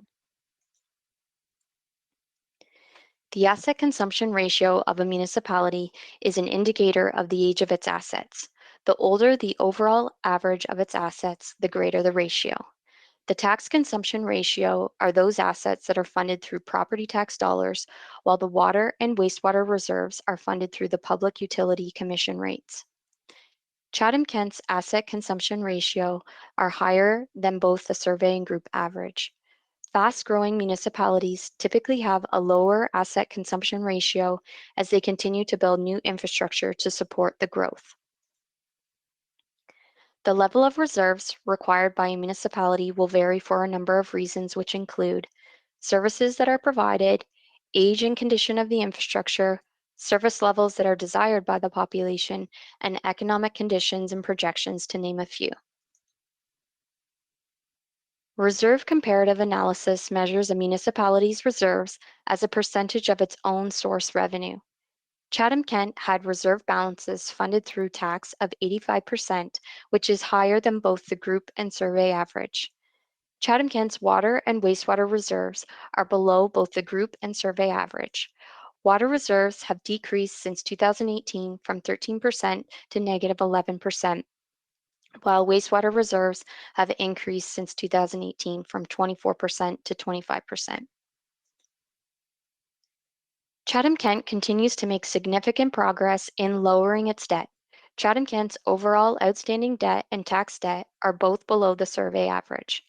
A few key points to be noted are: approximately 57% of Chatham-Kent's debt is related to water and wastewater, which is funded by user fees administered by the PUC and not property taxation. A large portion of tax debt is funded by senior levels of government. The actual amount of debt funded directly by Chatham-Kent property taxes is approximately $118 per capita. Many municipalities aim to have a debt-to-reserve ratio of 1.0, as this is deemed financially prudent by rating agencies. A ratio of 1.0 denotes that for every $1 of debt, there is $1 of reserves. Chatham-Kent has a healthier debt-to-reserve ratio than the survey average of 0.8. A ratio of 0.4 means that for every $1 of reserves, Chatham-Kent has 40 cents of debt. This has improved since 2018, when Chatham-Kent's ratio was 0.5. Taxes receivable are the taxes that have been billed and are owing by residents and businesses in Chatham-Kent but have not been paid. Taxes receivable are a sign of a municipality's health and its residents' ability to pay their tax bill. Taxes receivable in Chatham-Kent have decreased since 2017 from 4.8% to 1.6% in 2019.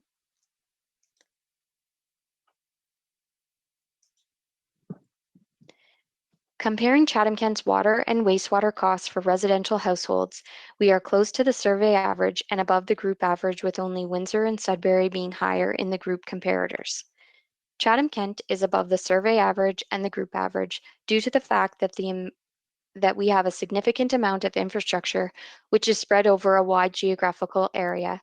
In comparison, Windsor has a total of 3 water and wastewater plants, but in Chatham-Kent we have a total of 14 plants. A water and wastewater comparison for industrial water usage shows that Chatham-Kent is below both the group and survey average, with only Sarnia having lower industrial water and wastewater costs within the group. Comparing single-family detached homes, the taxes paid in Chatham-Kent are below both the survey and group average for a similar house in other municipalities. For example, if you purchase a house in Chatham-Kent, that house may cost you $200,000. But if you were to go to London and purchase that exact same house, it may cost you $300,000. So while you hear that London's tax rate is lower, you are paying slightly less taxes in Chatham-Kent than you would in London for the same house. Chatham-Kent does not have a significant number of multi-residential high-rises. However, the taxes paid per unit in Chatham-Kent are above the survey and group average within this class. When comparing the tax burden on a commercial building, Chatham-Kent is above the survey average, but below the group average for taxes paid per square foot. Over the last several years, most recently in 2019, Council has been reducing the industrial tax rate through tax policy. As noted in this slide, Chatham-Kent's industrial taxes per square foot is substantially lower than both the group and survey average. When comparing both taxes and water and wastewater costs, Chatham-Kent is below both the group and survey average. Chatham-Kent has the 15th lowest cost of services in the survey of 110 municipalities. With Chatham-Kent having one of the lowest income per household ratings in the study, the property tax and water as a percentage of income is above both the group and survey average, even though, as noted in the previous slide, Chatham-Kent has one of the lowest costs of services in the survey. We'll open it up to questions if there's any. Thank you. Amy, I'm not seeing any questions. You must have done a great job of covering everything. Oh, Councillor Harrigan. Great, thank you, Mayor Kenneth. Amy, I'm wondering if you can share with me if the BMA study is posted publicly on our website for viewing anywhere, or if it is only shared. I know Council received a PDF document of the study. Thank you, Mr. Mayor. Councillor Harrigan, I don't believe that it's published on our website. All right, I can add to that. Matt Torrance, Director of Financial Services. It's not posted on our website because we don't have it in accessible format. So we can provide it upon request. If you just, if a resident or anybody wants to email ckfds@chatham-kent.ca, we can provide a copy of the report. But we just can't post it publicly because it's not accessible. Okay, that makes a lot of sense. Thank you, Matt and Amy. I also imagine that if there are questions specifically about the BMA study or about some snippets that councillors might post, we can direct them to yourselves. Yes, thank you. Okay, fabulous. Just a comment that I wanted to share with our staff and also with council. I took just a snippet photo off of the executive summary, and there was a comment on my social media page that they had been looking for information like this for some time to better understand how taxes work and how Chatham-Kent compares to other communities. So this is a great resource, I think, not just for councillors, but for the community at large when we share it. So it's great information, and thank you for your presentation. Councillor Harrigan, can I get you to put the move to accept the presentation? Happy to do so, Mayor Kenneth. And Councillor Foss, can I get a seconder on that? Please just second it. Anyone opposed? Hearing none, carried. Moving on to 15B, Digital Transformation Project 2021 Budget Request. There is a presentation by Catherine Fitzgerald, Director of Information Technology and Transformation. Catherine, you're up.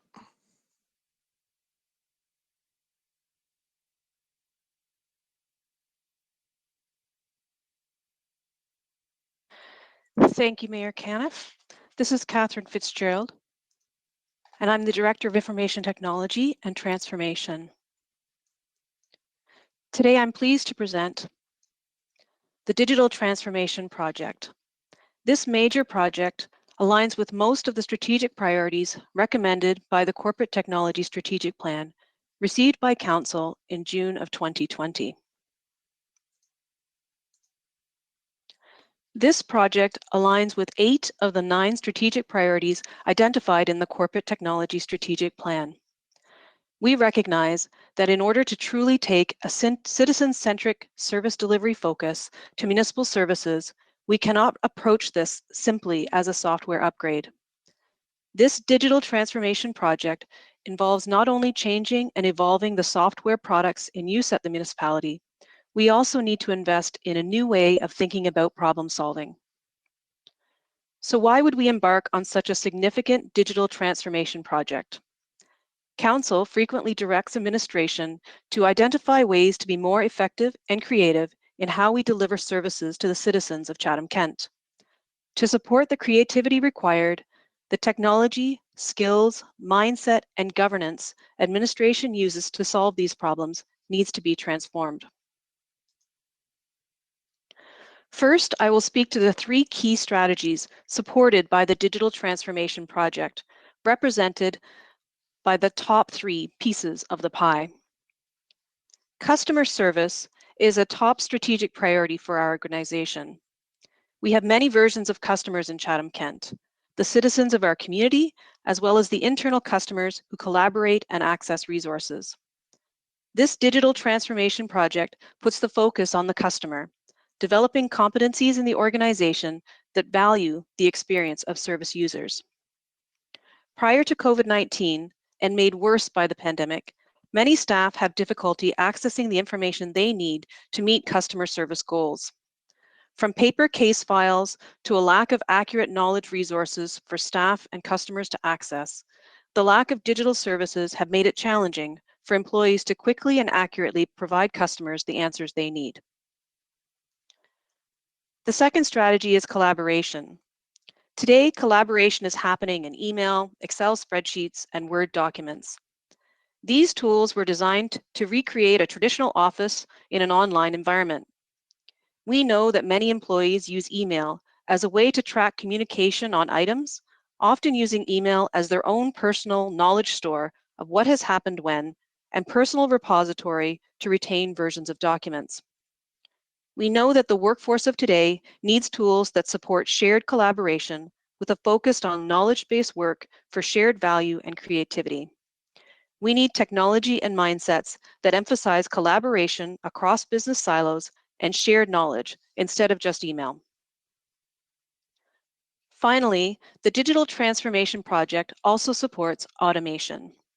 This is not to replace the council direction for a real voice customer service approach. We know that we need to be available to the customer in whichever mode they choose to connect to us, be it voice, text, email, instant message, website, social media, and so on. Automation refers to the automation of business processes to make sure that we are using the right information at the right time to support our customers and business decisions. Automation includes recognizing data is an asset of the municipality. Our administration, council, and community will be able to make better informed decisions with the support of authoritative data. So how do we get there? There are 3 main capability areas that will be invested in to support digital transformation in Chatham-Kent. These supporting capabilities are represented by the 3 pieces of the pie at the bottom of the diagram. First, skills and mindset. This project will invest in developing the digital competencies of staff, focusing on the ways that we think about problems. In addition, this project will make a significant investment in the reskilling of employees of Chatham-Kent to use the specific software being implemented. We often hear from our departments across the organization that they are reaching out to our IT team because they don't understand that techie stuff. This project recognizes that. We don't need to turn every employee into a software developer, but we do need to put a focus on some key digital competencies for all leaders in the organization to make sure that that techie stuff results in effective service delivery. When we talk about digital competencies for public service, we are focusing on 8 primary competency areas. First, customer-centric problem solving is valuing the experience of service users and collaborating with specialists to understand their needs and implement effective solutions. Being data-driven is understanding how to use data to inform decisions, design and run services, and create public value inside and outside of government. Multimodal service delivery is understanding the need to blend traditional public service skills with modern digital skills.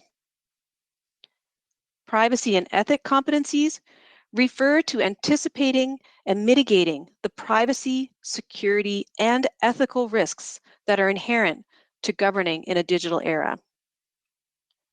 Agility is understanding the importance of iteration and rapid feedback loops and creating a working environment that can continuously improve outcomes. And related, continuous improvement is identifying the opportunities to improve government operations, service delivery, or policymaking, and overcoming structural and institutional obstacles to that change. Being open and transparent is using a range of techniques and tools to make government more open, collaborative, and accountable. And finally, affordable. Understanding the current and evolving affordability of digital technologies and assessing how technology can be used to improve public outcomes. As you can see, when we talk about digital competencies, we are not turning our staff into programmers or technology experts, but we are investing in their ability to use technology tools to best service the customer. Our municipal peers value and understand their customers. Digital competencies are about taking that service knowledge and knowing how to best leverage technology for delivery. A simple example of this change in mindset is in the very common use of PDF forms. While these PDF forms take what was done on paper and make it electronic, PDF forms commonly implemented have no integration with systems, resulting in manual processes for approval and transfer of information to the relevant system or staff. The customer is often asked to repeatedly enter information we already know about them as soon as they log in, their name, their address, their title, for instance. The digital transformation project will include an investment in leaders to ensure we are doing more than moving paper online. We will be implementing solutions that eliminate manual data entry, duplication, and most importantly, customer effort. The digital transformation project will deliver new tools for use by administration. We do need to invest in training of staff on how to use these tools as well. These new tools will provide staff with a new way to approach work, focusing on a modern workspace that is mobile and web first, with the ability to work anywhere, anytime, on any device. We also need to ensure employees understand the importance of managing the information they use on a daily basis. To be successful, the second capability delivered by the Digital Transformation Project is governance. Governance in this context is designed to ensure the organization trusts that we are investing in the right solutions, prioritized based on organizational need. This project will include the creation of a governance framework to ensure that we are focused on the right solutions for our organization based on business requirements. The governance framework will include representatives from across the organization to ensure this project is prioritizing the correct deliverables that have the largest impact to the organization. The governance framework will also include information management. We know that today in Chatham-Kent, our data is largely unmanaged across many storage mechanisms, such as file shares, email, and major business systems. The governance framework being implemented under the Digital Transformation Project recognizes that data is a corporate asset and that well-managed data generates value and creates insight to inform decision-making. The governance framework will also ensure that data is secured and classified based on the confidentiality of the data. One only needs to look at the technology companies like Google and Amazon to see the value that data can present to an organization. These companies manage and mine their data and demonstrate the importance of real-time data, analytics, and insight that support the decision-making process. The final piece of the pie for the Digital Transformation Project includes a significant technology upgrade for the municipality of Chatham-Kent. This project will move the organization from our current desktop office-based Microsoft suite of products to Microsoft 365, a cloud-based solution that supports a highly collaborative work anywhere environment. This is arguably the largest change in tools in use by the municipality since the Microsoft Office suite was introduced over 30 years ago. Some councillors may have been exposed to a sample of the Microsoft 365 platform, as one early adopter of the platform has been the Board of Health, leveraging Microsoft 365 as a document repository for board resources. Microsoft 365 will help our organization support a workforce that has been irreversibly changed since COVID-19. Our modern workplace requires tools that facilitate real-time collaboration everywhere, anytime, and on any device. Microsoft 365 will help us support these business needs. We project this digital transformation project implementation will take approximately 2 years. The project team would consist of an existing full-time project manager and 2 additional technical resources for the full 2-year duration of the project. We are also proposing that 2 training resources be added to the project in approximately year 2 to support the rollout of the skills and mindset required for project success. The digital transformation project also includes external consultants for implementation.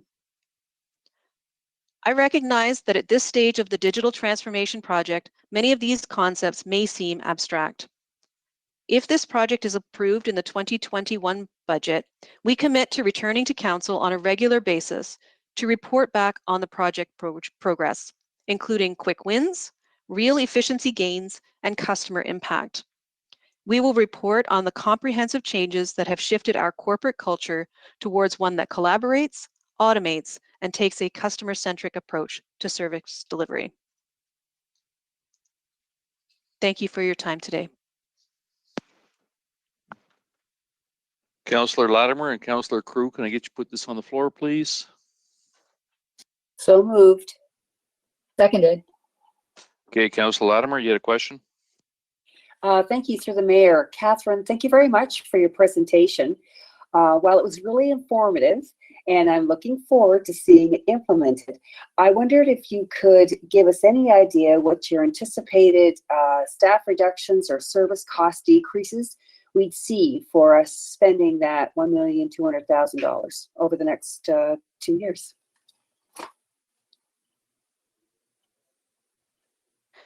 Thank you, Mayor Kenneth.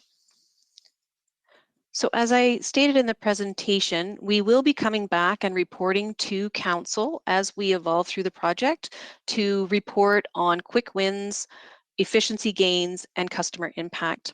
A big part of this project is using those digital competencies that we're going to develop in the organization to really analyze business processes and identify where those efficiencies would be realized. So at this point in the project, I cannot speak to any specific areas where we would see a decrease in staff resources, but as part of the scope of the project is to identify those things and return to Council to report upon them. Thank you very much. Anyone anyone opposed to receiving the presentation? Hearing none, motion passes. We'll go to item 16, Chief Administrative Office. Item 16A, sale of 540 Park Ave East, Unit 5 to Enblay Automotive, Inc. Councillor Hall and Councillor B. McGregor, can I get you to put this on the floor, please? Yes, happy to move, Mayor Kenneth, and I do have a few questions as well. Happy to second. Okay, Councillor Hall, the floor is yours. Thank you. Yeah, thank you, Mayor Kenneth. I have a few questions that were sent in by a local resident. I thought they'd be good to mention publicly here tonight and ask in open session. So to you, Dave, if this report is approved, will Enblay be required to meet their initial obligation? And secondly, are the previously announced 253 jobs still expected to come to Chatham-Kent? And lastly, what are the plans if the insurance problems to purchase the originally requested space falls through in some way? Thank you, Your Worship, and thank you, Councillor, for the question or questions. So to your first question there, yes, all the original aspects of this transaction that have been conveyed to council remain the same. The only change here really is just how is the municipality receiving the purchase price for the unit. So originally it was intended that the full purchase price would be paid, and as laid out in the report, due to some extraneous circumstances, it was necessary for some of that to come as a mortgage, although a large amount of it, $325,000, will come as a direct cash payment on closing. But otherwise, other than that change to how the transaction is structured, everything else remains as previously communicated in the council report, where council originally approved the sale. And that includes, to your specific point, the discussion about Enbelay's expansion plans and the anticipated jobs that will flow out of that. In terms of what will happen if the insurance problems can't be resolved, the way that it's structured now is they'll be paying $325,000 upfront of the purchase price, and the purchase price was $750,000 for just council's refresh, and then $20,000 a month towards principal and interest on the outstanding mortgage amount. So that's a pretty sizable amount that will be paid within a year. If council were to approve this within a year, well over half of the value of the property would already be paid off at that point. And so we haven't really turned our mind to what would happen if at the end of that, Enbelay was still not in a position to pay back their amount, but I anticipate they will be able to, or at that point, the amount will be so much lower, it would just be a few $100,000 worth of the purchase price outstanding at that point, that we would then bring that back to council to talk about some options, but we'd be pushing hard that they need to go and find external financing, and because it would be a much lower amount by that point, I anticipate they wouldn't have an issue in doing that. Of course, one of our backups would be just to continue to take a monthly payment, but as of right now, the structure is that it's only for a one-year mortgage is all that's being offered, just enough time for them to work out this issue with the insurance, and then they would have to come up with the financing at the end of a year to pay off the remaining amount. I hope that answers the questions, Councillor. Yeah, excellent. Thank you very much, Dave. And yeah, hopefully this the insurance issues can get resolved quickly and they can move forward. So thank you very much. Thank you, Mayor Cannon. Councillor Sakachi. Thank you, Mayor Kenneth. My question has been answered by Councillor Hall. Thank you. Okay, seeing no other questions, we'll put it to vote.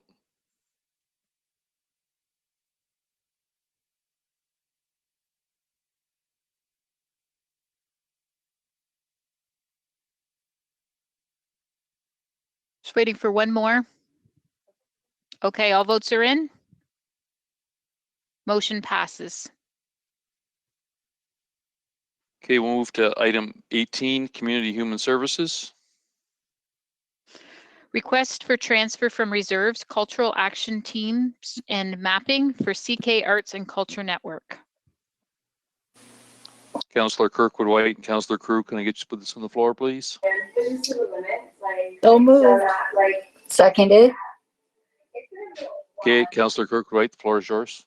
I just wanted to say to Heather that I was extremely pleased to hear of the establishment of what is essentially a community arts council. I know that this discussion has been ongoing for well over a decade, and we've finally resurrected the discussion.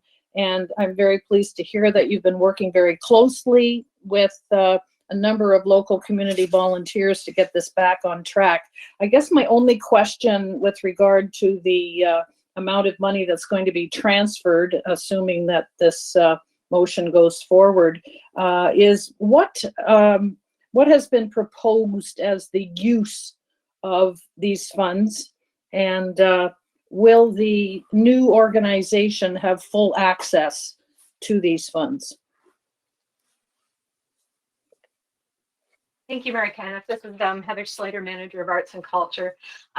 Yes, the new network will have access to all of these funds, and The purpose of them is, as mentioned in the report, seed funding, and particularly right now, the legal fees for incorporation of the new board, which has gone ahead. The board was incorporated as of January 4th. So I would say startup expenses, including initial marketing, getting the word out, call for membership, etc., would be the purpose of these funds. Perfect. Thanks so much. Thank you. Seeing no other questions, we'll put it to vote.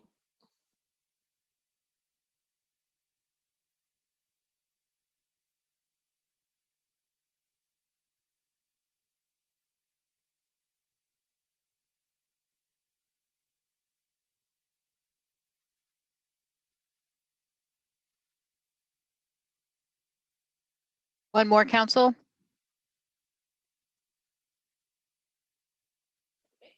All votes are in. Motion passes.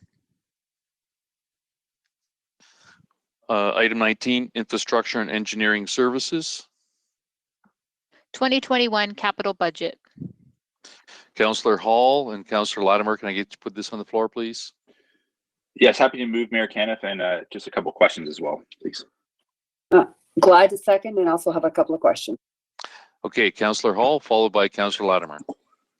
Thank you, Mayor Caniff. I was hoping to get some additional information about the cemetery road improvements that are listed in the fully funded projects this year.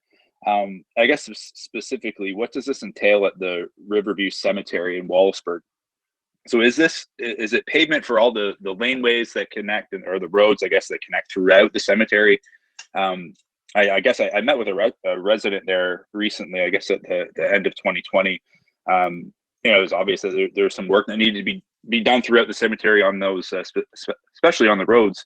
So is that kind of what will be taken care of, I guess, with this project, with this funding?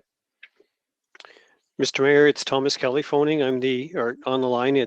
I am the General Manager of Infrastructure and Engineering Services. In response to your question, this funding overall was a major funding initiative from us that started back in 2018, where we actually looked at all of the cemeteries within CK, Maple Leaf Cemetery, Blenheim as well, Wallaceburg, Dresden. And with respect to Wallaceburg, this is on the list for 2021. So it's our intention to pave all of the vehicle roadways, and we would complete this this year in 2021. For the next, hopefully, depending on usage, this will be an investment over that we hope will last to the 30 to 40 year range. Okay, that's great. Thank you very much, Thomas. Thank you, Mayor. You're welcome. Councillor Latimer. Yes, thank you to the mayor. Thomas, I had a couple of different questions come in from two different sets of constituents. One was about the Grand Ave East upgrades, and would this include looking at current safety issues on Prince Albert Side Road, right there between just north of Grand Ave and across the tracks? It's quite narrow in there, and people are wondering, walking and riding bikes, it's pretty perilous. Thank you, Mayor Caniff. In response to the question, we just received this notification today, to my knowledge, of a resident concerned about the overall safety of that area. And I can tell you that it's built to specification. We need to investigate that and look further into it. I believe what the resident is asking for is really an upgrade to the current situation. This is not included at all in this work. The work that we're doing for the connecting link would essentially stop at the railway tracks, the CP railway tracks, just west of Prince Albert. Thank you for that clarification, Thomas. Actually, this particular resident I think I'm thinking of just lives east of that intersection on number 2 and rides his bike around the corner to his farm. And so that part of upgrade would be, he'd be very glad to hear about. But I've also been in, over the past year or so, I remember talking with Mr. T-Bear about Prince Albert Side Road and the issue at the railroad and beyond. It is very narrow with really no side of the road to give if you are meeting a car or have a car behind you. So we'll discuss that further. The other capital budget issue was the traffic calming. Could you tell us, I had a resident call and ask, just what does this entail and where in the municipality? Thank you, Mr. Mayor. In response to the traffic calming item, which was $300,000 we put aside for 2021, what this entails is this is a recommendation from the Transportation Master Plan. And one of the issues we have within Chatham-Kent is speeding. And so often we call upon our police to ensure there's compliance. It's very effective to have officers issue compliance, but the real solution, the long-term solution, is to design in speed reduction. And you do that through what we term traffic calming. Some examples would be speed humps, for example, road narrowing, also raised intersections, lane shifts. These are strategies that other municipalities are using that are extremely effective. We have a number of complaints we're trying to deal with within Chatham-Kent, even regarding three-way stops, four-way stops. And these were put in really based on today's knowledge. They shouldn't have been placed. What would have been much more effective is to design in speed reduction. So $300,000, we would like to put that aside for 2021 to start to implement some of these these solutions in these problem intersections and in problem areas. And I assume that the respective community or surrounding community to these problem areas will be part of the resolution process, or they'll know what's going on before it happens? Thank you, Mr. Mayor. So absolutely, actually, some of these discussions have already occurred with residents, and that's where their complaints have come through our ACR process. Sometimes it's just been in communication with myself or my staff that there's some real issues associated with these areas. We recognize that. Right now we rely on CK police to ensure that they ensure compliance. So it's a case where unfortunately people aren't following all the rules to make a full stop or to follow the speed limit. But the real key is to design this in. So a good example would be take a busy road like King Street, just down the road from Civic Center. We don't ever have issues with speeding there. And that is because the road is very narrow. You have cars parked on the side. You have pedestrians as well. But it's the narrow road that really deters people from speeding. That's the kind of designed in speed reductions we want to see going forward. And then it's self-regulating, and it's a much smarter way of proceeding. It reduces the load on police, but overall the community is happier because compliance is much higher. I agree with you, Thomas. Is there a list somewhere that the councillors could consult, or so that we would be, as I say, more knowledgeable of what you're thinking about and what areas this specifically pertains to? Yeah, so we're going to come forward with a report to council that's going to talk about some of our traffic calming strategies and where they would be employed. So that is forthcoming. Right now, this amount that we're asking for is in support of this work, and the details to follow. All right, thank you very much. You're welcome. Councillor Bondi. Thank you, Mayor Kenneth. And again, Thomas, it's regarding Victoria Avenue. I'll be very polite, nice, promise. My question is, as we have not had the second public information session to discuss where this is going to land, although I do, I realize that council had passed a motion outlining the redesign of Victoria Avenue, but we still have another public information session to go. So I'm assuming, this is just sort of the first part of the question, that asking for this approval really looks towards the wastewater and the sewer replacement, because that's gonna be completed in any event. So I assume that's why the money's being asked for. But also, more importantly, I read in the report that the reconstruction of Victoria Avenue between McNaughton and Thames Street in 2023, yet it's in the 2021 capital budget.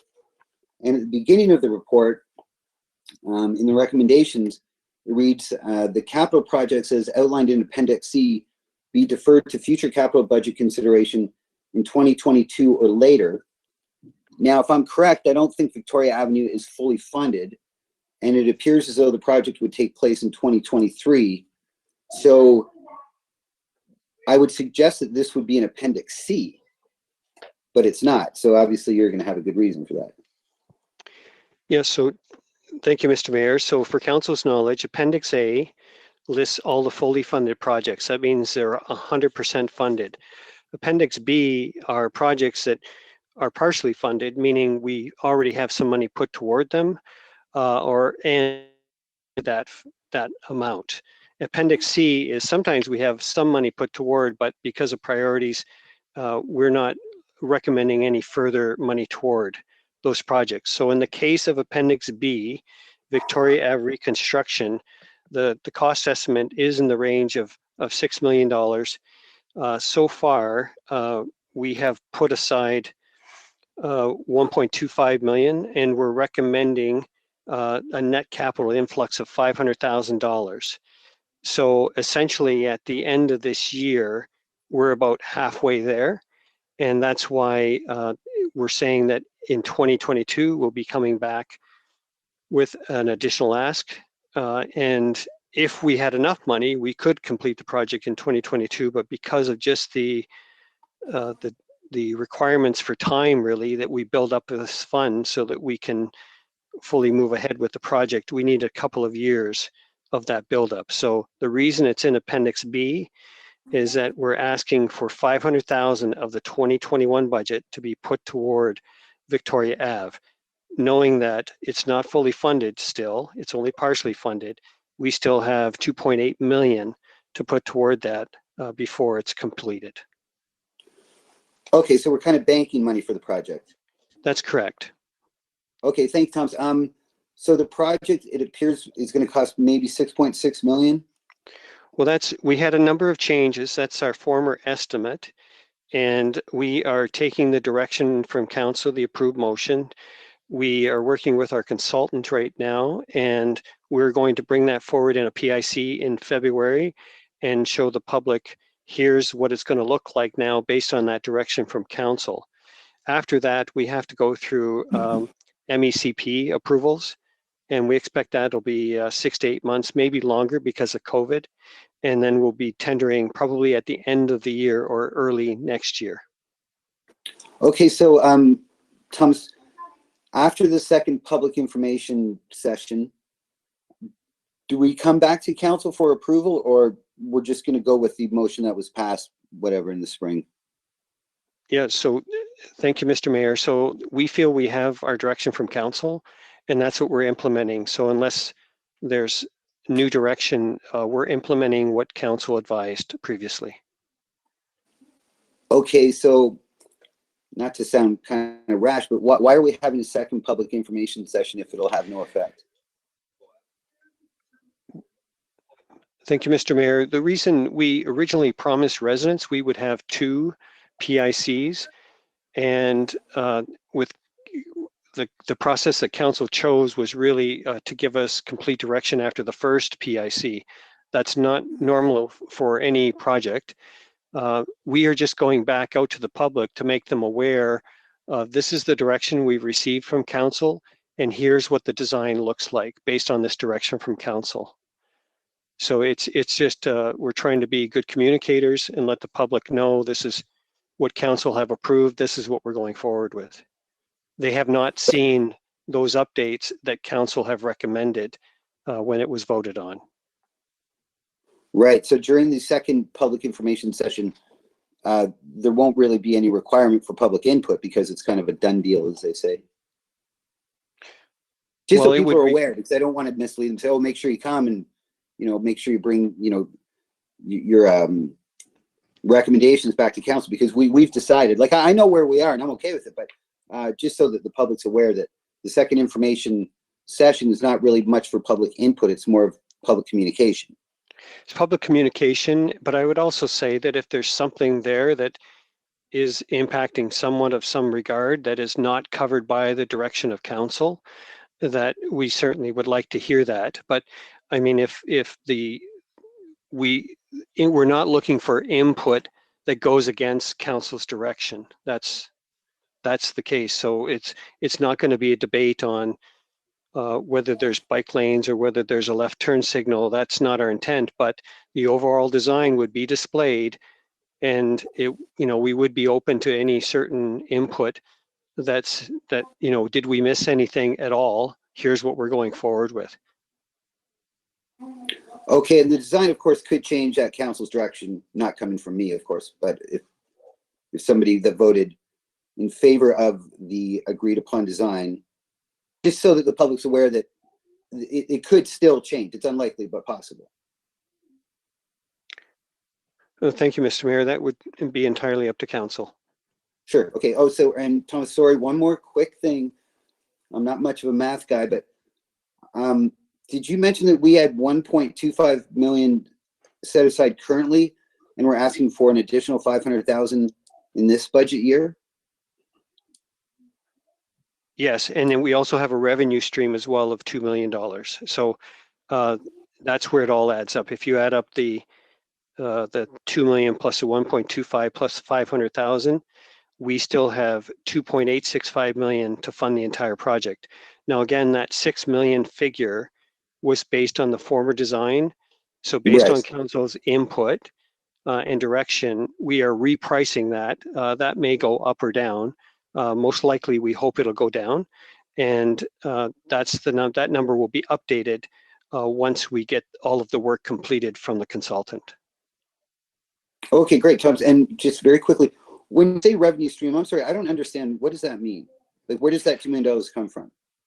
It all depends. Sometimes revenue streams come from, for example, if it's PUC, in this case, we have a significant contribution from the PUC because of the water lines and sanitary. That sometimes we'll have life cycle input as well. So we have a project just a couple above that, which is the Tilbury Storm Water Management, which we have 30 million total project costs.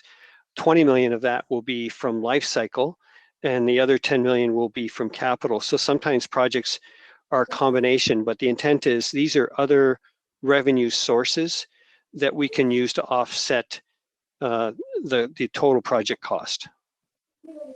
Oh, okay, great. Thank you, Mary Kenneth, and thank you, Thomas. You're welcome. All right, seeing no other questions, we'll put it to vote.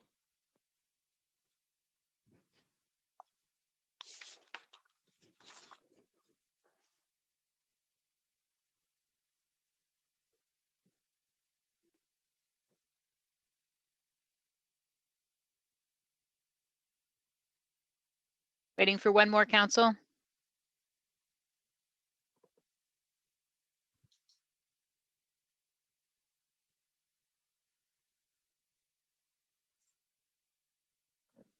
All votes are in. Motion passes. Okay, we'll move to notices of motion. We have not received any of those. We'll move to the closed session report. Councillor C. McGregor.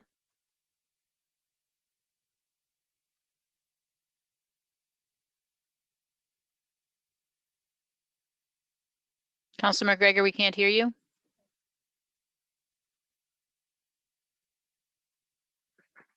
Sorry, it said can you hear me now? Yes, I can now. Okay, it said I was muted by the organizer, Judy. Just trying to get my report up here. Toggling off my phone. I've lost my internet here at the house too at the same time. So, okay, and through the mayor, I would like to move the closed session from this evening. All councillors were present. Council directed administration on personal matters about an identifiable individual, including municipal or local board employees with regard to Chatham-Kent Board of Health, Indigenous appointment, Section 2392B Municipal Act 2001, litigation or potential litigation and advice that is subject to solicitor-client privilege with regard to 875 Charing Cross Road, LPAT Appeal, Section 239E and F of the Municipal Act 2001. Council received information on advice that is subject to solicitor-client privilege, including communications necessary for that purpose with regard to cannabis enforcement, Section 2392 and F of the Municipal Act 2001, and litigation or potential litigation and advice that is subject to solicitor-client privilege with regard to claims and insurance, Section 2392E and F of the Municipal Act 2001. Councillor Scott, you will second that, please? So moved, Mayor Caniff. Okay, seeing no other questions, we'll put it to vote.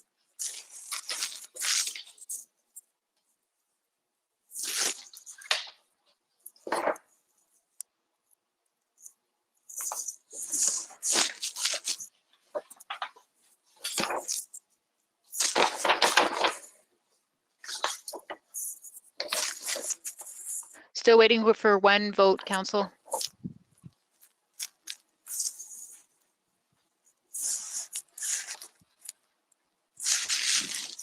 Just about done. Yeah. I just read. Councillor Carmen McGregor, I think your mic was on. Well, we just muted you by the organizer. All votes are in. Motion passes. Okay, approval of communication items, Councillor B. McGregor and Councillor Thompson. I'll move that. I'll second that. Okay, seeing no questions, we'll put it to vote.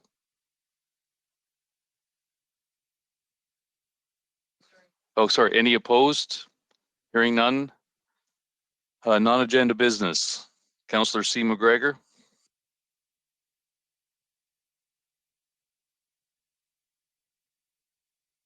Come on, Judy, unmute me.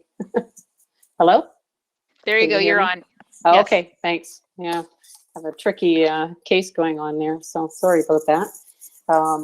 Yes, I just wanted to point out that the government of Ontario has recently launched their 2021 pre-budget consultations, and with the plans to deliver the budget by March 31st. And the Minister of Finance and President of Treasury Board, Peter, and I hope I'm going to mess this up. I know Bethlyn Flavia, I haven't heard it enough on yet to get it down. And he's encouraging people from all walks of life to share their insights and opinions online by email or mail or through a series of virtual consultations that are currently underway across the province. And through discussion with Gord Quinton, I was informed that he is once again working on a submission for Chatham-Kent, which is due in February.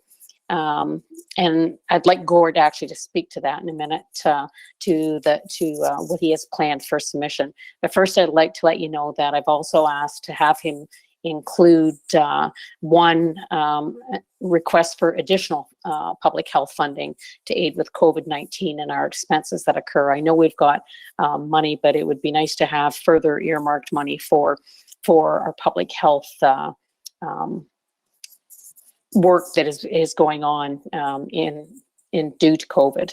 And number two, continued or increased funding directed towards skilled labor training programs for many of the local industries that are struggling to fill positions due to the lack of training. And I know we've been doing corporate calls with the mayor, and the one consistent theme that we seem to hear all across the board is the inability for the industries to find skilled labor. And I know there's some programs going on in the province to help people immigrate and different things and into different positions into some of these scenarios. But we have a lot of local people that could use the advantage of having skilled training courses or offerings that might be partnered with the actual industries to be able to do it on site.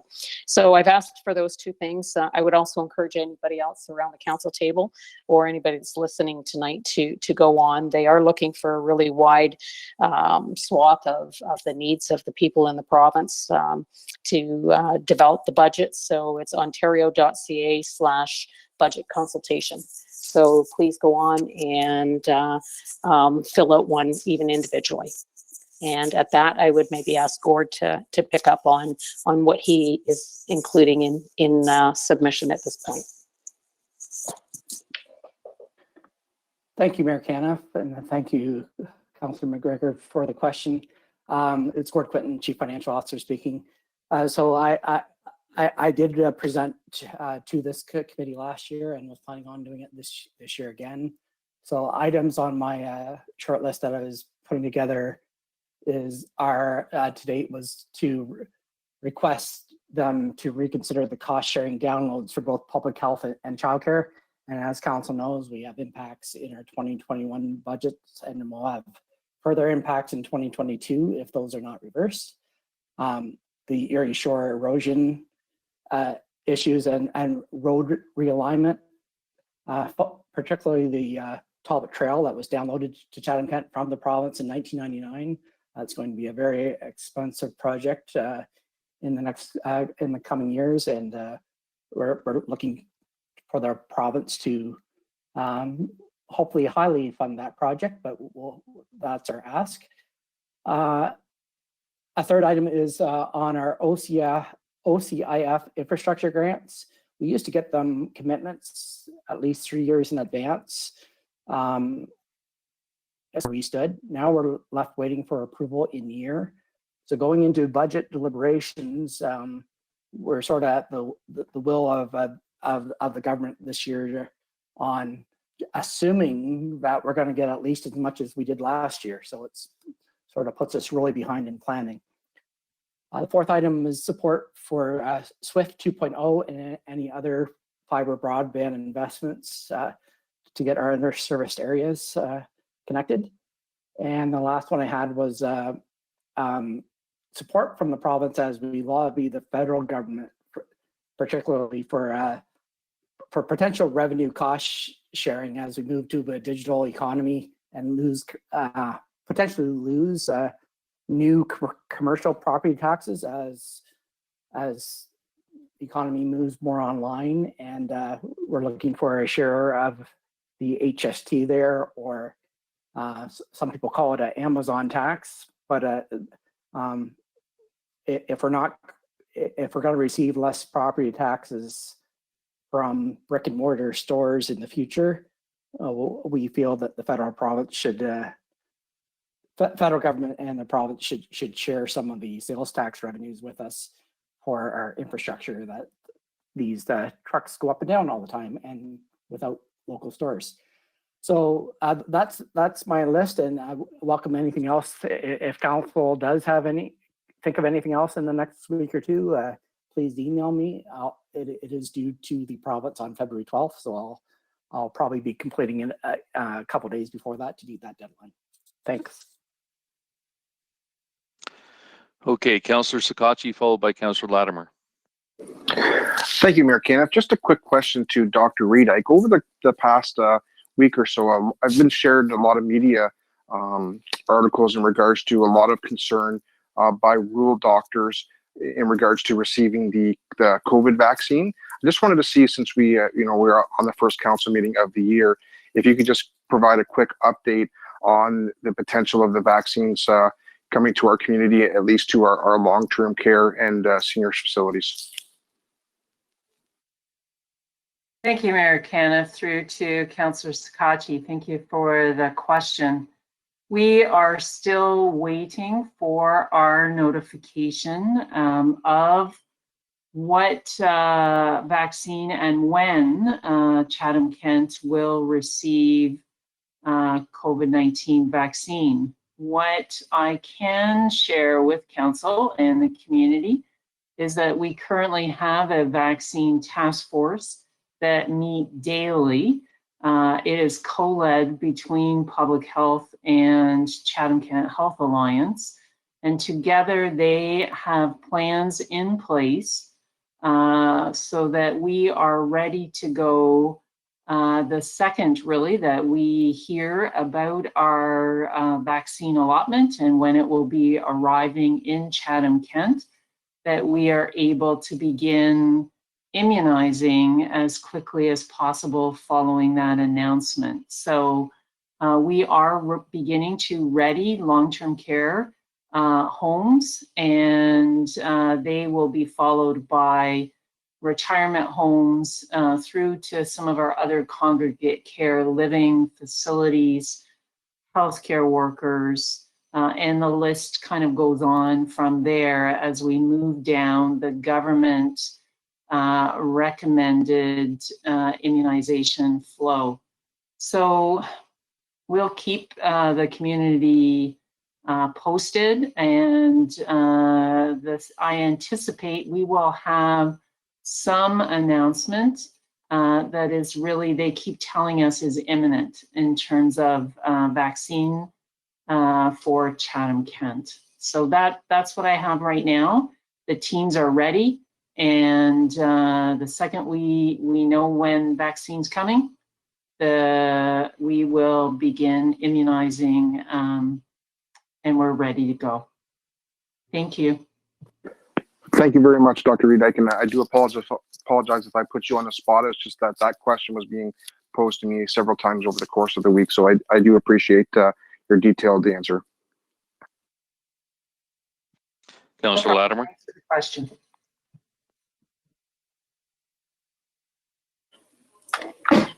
Thank you, Mayor Kenneth. Dr. Rydick, are you finished or? Oh yeah, I'm finished. Thanks. Okay, sorry. I wanted to ask, today council received a letter from Marion Smith, our Chatham-Kent Airport manager, expressing or reminding us that NAV Canada is undertaking terms of reference to initiate an aeronautical study to review the air traffic services at Windsor Airport. And this study will assess the requirement for air traffic services at the airport. And the Windsor Flying Club is reaching out to users to submit a letter in support of the control tower remaining at the airport. So Marion's asking council if we could give our neighboring airport a letter of support. And for safety reasons, I'm wondering if we can do so over the next 2 weeks. I guess the deadline for submission is February the 8th. I did send a quick ask off to Thomas, but I wasn't sure, perhaps that wasn't the right person. Madam Chair, it's Don Shropshire speaking. I actually talked to Thomas about the same letter earlier today, and if council would like to direct us to do so, we'd certainly be happy to write a letter of support. Actually, we were planning on doing the letter of support just because it's a benefit to our own airport as well, but I think a council resolution indicating your support would also be helpful. Thank you. Okay, Councillor Latimer, you want to put that forward? Yes. Sure. Yes, I would like to move we write a letter of support for the air traffic control to remain at Windsor Airport. Okay, you want to second that? Councillor Sakachi? I'll second that motion, Mayor Caniff. Okay, anyone opposed to this motion? Hearing none, we'll get a letter drafted up. Okay, we'll move into the reading of the first and second bylaw. Councillor Solomon, Councillor Pinsino. Mayor Caniff, just to remind everyone that number 15 of the bylaws is removed because it was postponed from the Planning Act. I move them all except number 15. And I second them, Your Worship. All right. Anyone opposed? Carried. Reading the third bylaw, Councillor Foss, Councillor Harrigan. Happy to move. So move, sorry. And I'll second. Anyone opposed? Hearing none. Carried. Resolution of council in closed session or adjournment. Councillor C. McGregor. Thank you. Thank you. And through the mayor, I would move that Chatham-Kent Council adjourn to its next meeting to be held on Monday, February 1st, 2021, and that Chatham-Kent Council authorize itself to meet in closed session on that day to discuss any matters permitted by the Municipal Act. Councillor Oche, you second that? I certainly will. Anyone opposed to resolving council for the night? Here, okay, great. 5-9.